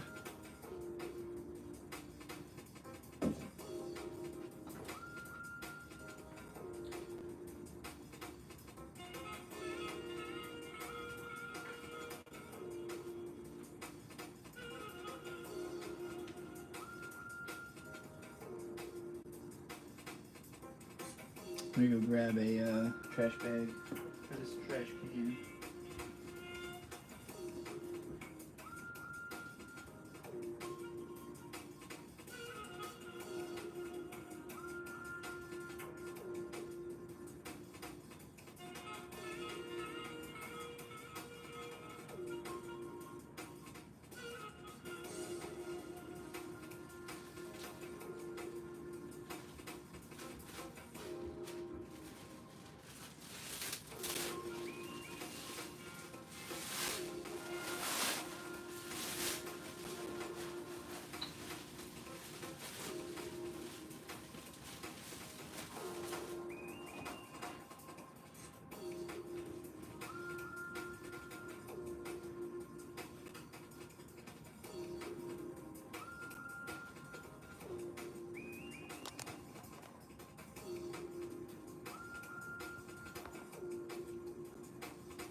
That fucking sax. It's so good.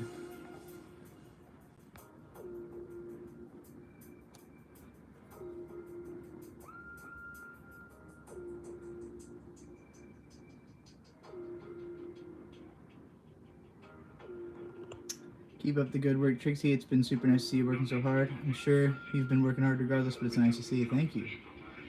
Yeah, making it visible helps a lot. Working in a way that people can't tell how hard you're working doesn't do you a lot of benefit if people just think, they're fine, they're not doing anything really,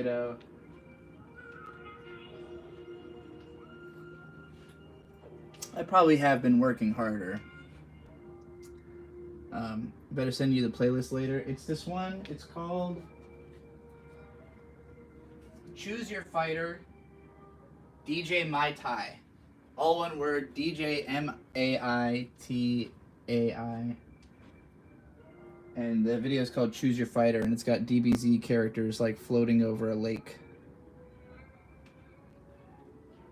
I just really liked the image, so I clicked on it, and it's been great. Good mix. THAI. DJ MAITHAI. Mai Tai.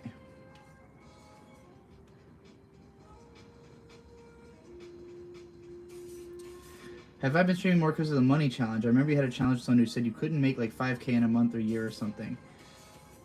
I don't remember that. I challenged that anime snob in a sense because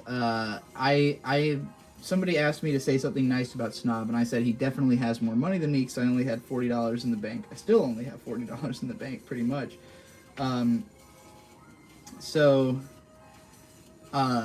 He, I said, hey, somebody let Snob know he's got an easy W. And Snob said that he had, 20 times as much? So that, therefore, 8K. And so I said, okay, well, the new goal is have more money than Snob has in the bank at the end of the year. So whether he makes more money or less money, whether he spends it or not, whether I spend the goal is just have more money than Snob by year's end. I have it in my head that he's just going to have 8 grand all year, that he just keeps 8 grand, he's just always got 8 grand is how I'd like to think of it. So I'm trying to have 8 grand in the bank at the end of the year. Obviously I'm trying to have more than that, but having at least 8 grand in my hands at the end of the year would be very nice. It would be very nice. Am I enjoying the streaming schedule? I feel like I'm in the trenches. I mean, I pretty much just turn it off whenever I don't want to do it, It's not like I pre-established, like, these are the times a day I have to stream or anything like that. It's more just like, do it as much as possible, do it as often as I can. Yeah, so it's really just been... Today, for instance, like, I've been trying to get done stuff that I've been putting off because I've been streaming on stream. So, for instance, the room was a huge mess because I haven't even stepped foot in here practically in the last week. I used to have, I used to sit at that table that was here, right here, right here. I used to have the table here, so I would sit in my chair, I'd have my computer at the table, and I spent most of my time like that for the last couple months. But this is in the middle of the house. Ordinarily, I wouldn't even record up here.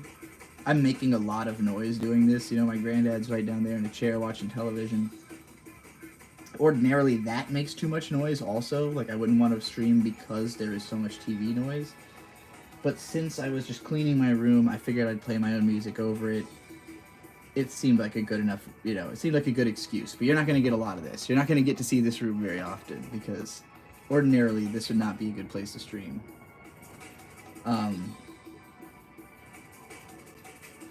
Trixie determined not to let Snob have a single W over her, leave him with something. I would have if he didn't... If you haven't seen the videos he did in response to me, he decided his take is that I represent all queers who are all evil. So Snob had the chance to just go to war with me, and instead he decided to go to war with all queers, with me as the face of them. So I think he made it hard for himself, honestly. His first video, he was calling for people to... Well, he's made 2 videos about it. Both of them he's calling for people to have me arrested for threatening his life. And also, he admitted that no one has given him any money, but I have been getting paid. Complaining, none of you have paid me. She's getting paid. Why am I not getting paid? He didn't say she. But yeah. Funny. It's not that hard, chat. We could do it. If 100 people give $5 every day, we could be more than halfway in only 10 days. That's true, Anonymous. And most of the chat is brokes, though, so they couldn't scrounge together $5 to save their lives. But maybe they will. maybe someone will find $5 in their pocket and throw it in. We are at 94.60 for this stream, by the way. So, I mean, this was nearly 4 hours of streaming, but I did just clean my room. So, as far as I'm concerned, this is 4 hours that could have ended up just being me cleaning my room. Probably wouldn't have taken as long with all the interruptions, but hey, I made $100 to clean my room in 4 hours. That's pretty good pay. You know, after YouTube takes their cut, it's probably close to $20 an hour.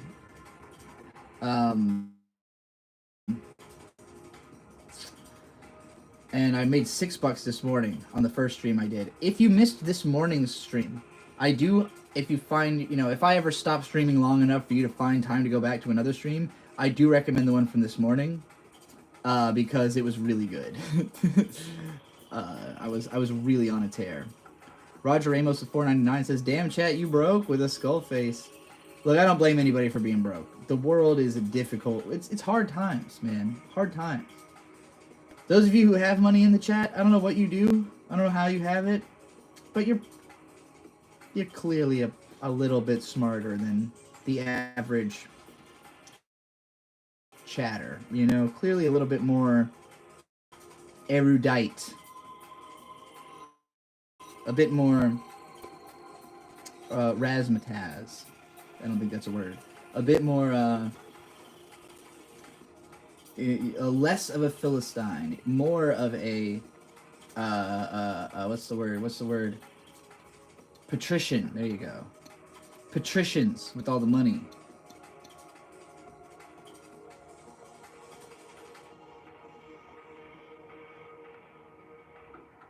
Ardio said, "I went to that first vid and peeped the first comment. Probably the cringiest, unironic comment I've ever seen." I don't think I've been there yet. Let's go check that out. I have not looked at the comments on today's stream because I started this stream not long afterwards.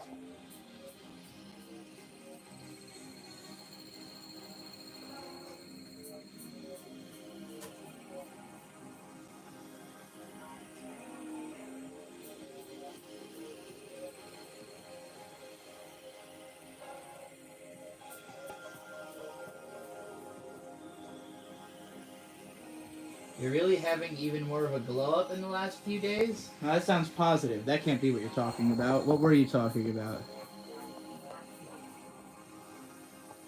Hold on. Well, you said first vid. Wait, no. What vid are you talking about? Am I just missing part of the conversation? I thought you were talking about the first video I did today. Oh, that anime snob vid. I see.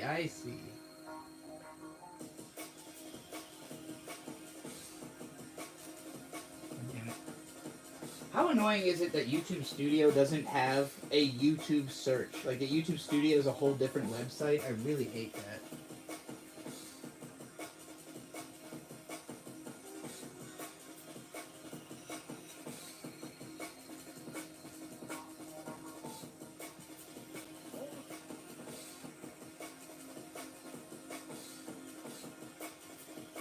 I'll give it to him that he makes a lot of fucking videos.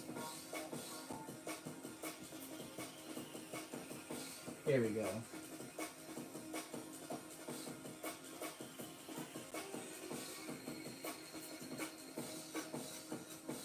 Are you talking about the guy who said that Snob has already defeated most of his enemies?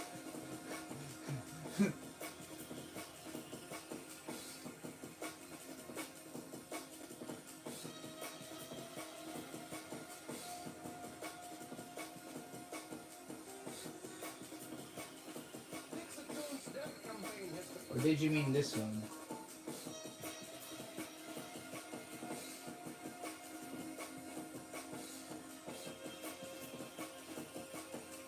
The guy who says I've ruined the internet with modern anime and degeneracy, is that the guy? A Shamanite with the $2, the Shamanite with $2 says, Roger Ramos, yeah, I'd consider myself pretty broke. They're just flexing on y'all now. The paybees are flexing on the brokies in the chat today.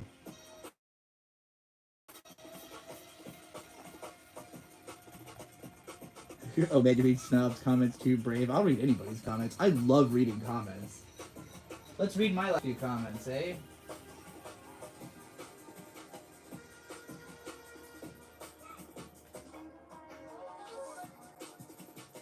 I made a post asking if people would be interested if I just like made a community post every single time I watch a cool music YouTube video. So far, the only response has been, do it. So, I will.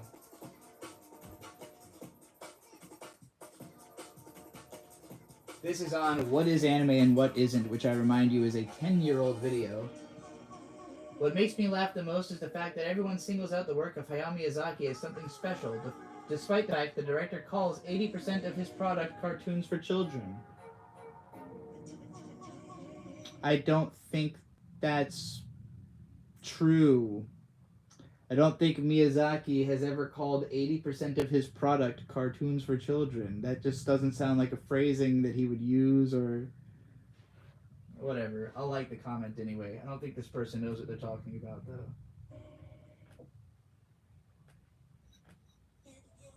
And then, yeah, you're really having even more of a glow up in the last few years these days than in the last few years these days. Good to know.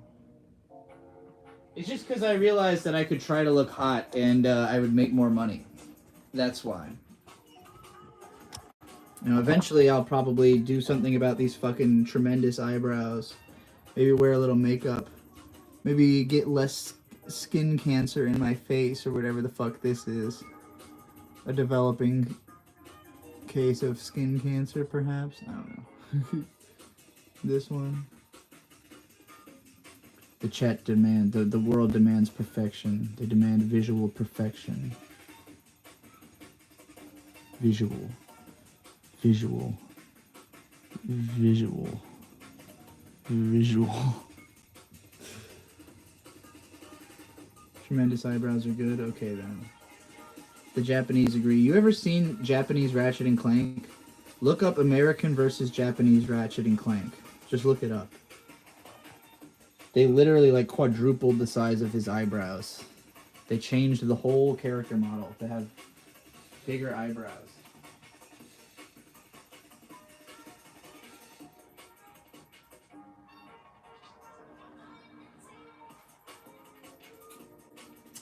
Trying to think if there's anything else I really need to do before Bird gets home and we take off. I gotta do the dishes. I don't want to do that live.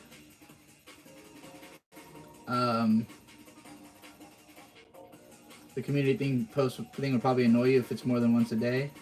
We'll see. I mean, the goal is that you would watch the videos. So if it annoys you because the videos aren't something you'd want to click on, that's one thing, I guess.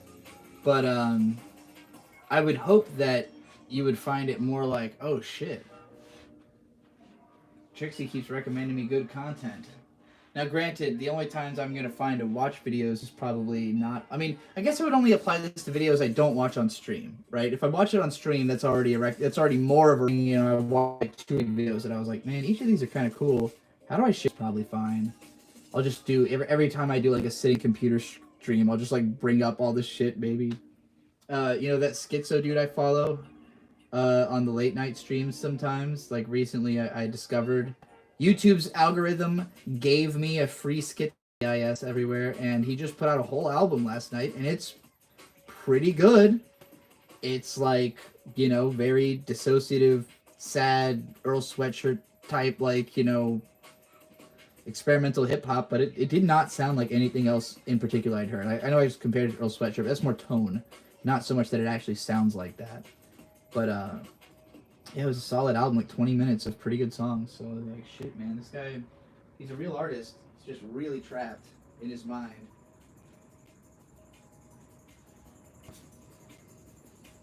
Okay. I'm thinking I'm probably going to want to do the dishes, pack up a couple more things, pack up my laptop, maybe.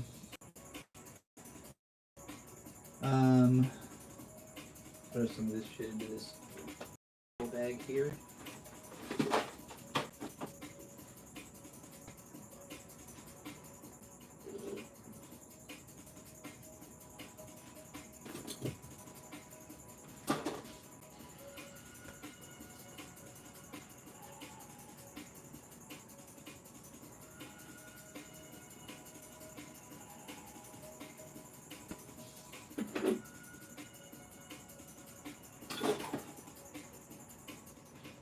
Okay.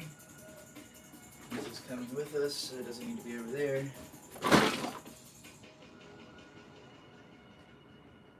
I guess I'll put together the clothes that we're going to be wearing.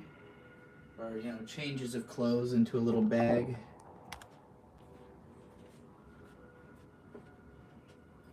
One of my Gregory bags that I worship and love.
Alright. 2 days worth of clothes for 2 people. Gregory bag is the greatest bag of all time because it has a Kevlar bottom. Little Lee with $2 says, for the meme while you wait on Bird, show Idion video 1 minute. Alright. It's time for y'all to see the reason that Butthole Weeb and I know each other is that he sent me this video and I thought it was really funny.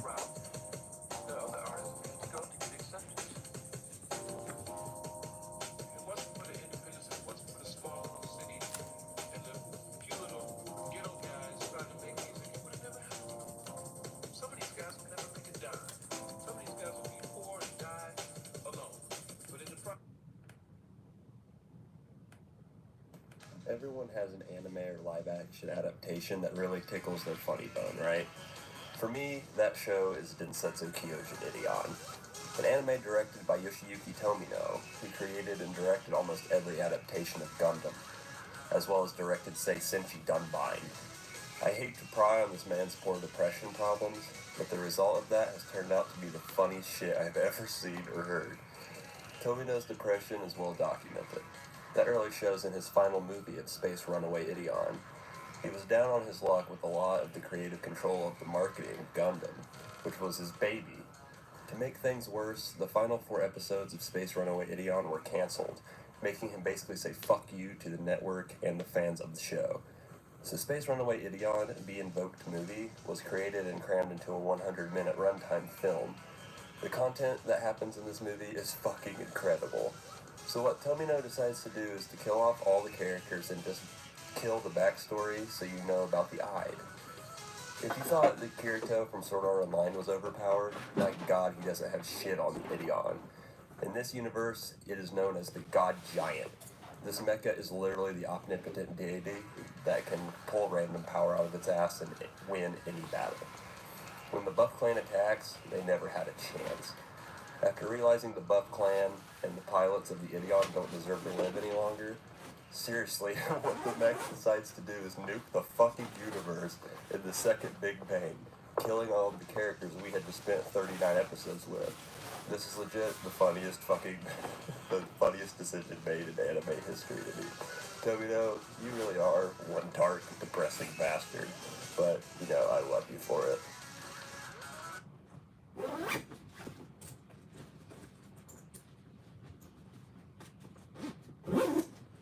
There you go. That's Landon's Landon's Idion video, and just the fact that his take on the universe ending at the end of the show was, "This is the funniest fucking thing I've ever seen in my life," and I was like, that's the right energy. Particularly because not a lot of people talk about classic shows that way. Like, I hadn't seen anybody talk about Idion in that way. Also, just like the obviously drunk, like just kind of giggling to himself nature of the video, I was like, I'd be friends with this dude. And now I am friends with that dude.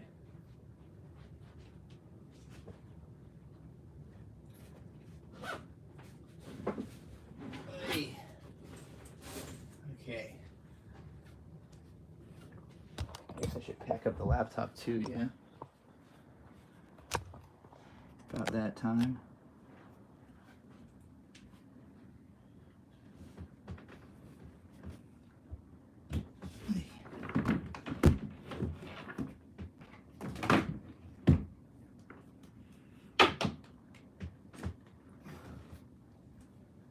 I nearly forgot some of the plushies got to come too because they're pillows.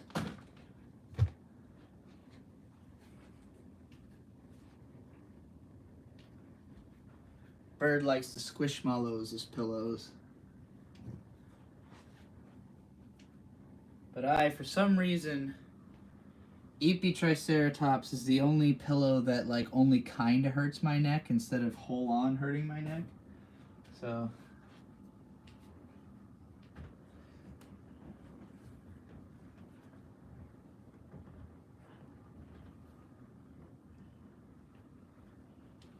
Of course, Grookey and Hello Kitty get to come, our adventure buddies.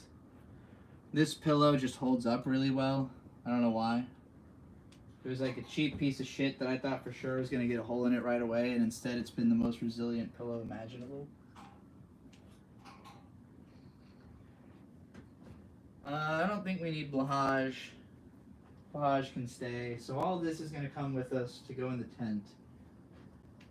And then I gotta pack up the laptop. Alright. No more lappy toppy. Well, I shouldn't. Yeah, I should pack it up. We're gonna be taking off probably as soon as he gets here. I assume Bird got stuck in unimaginably bad bridge traffic.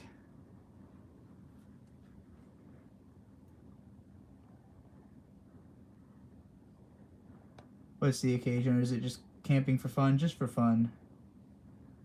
Like, just really for the sake of,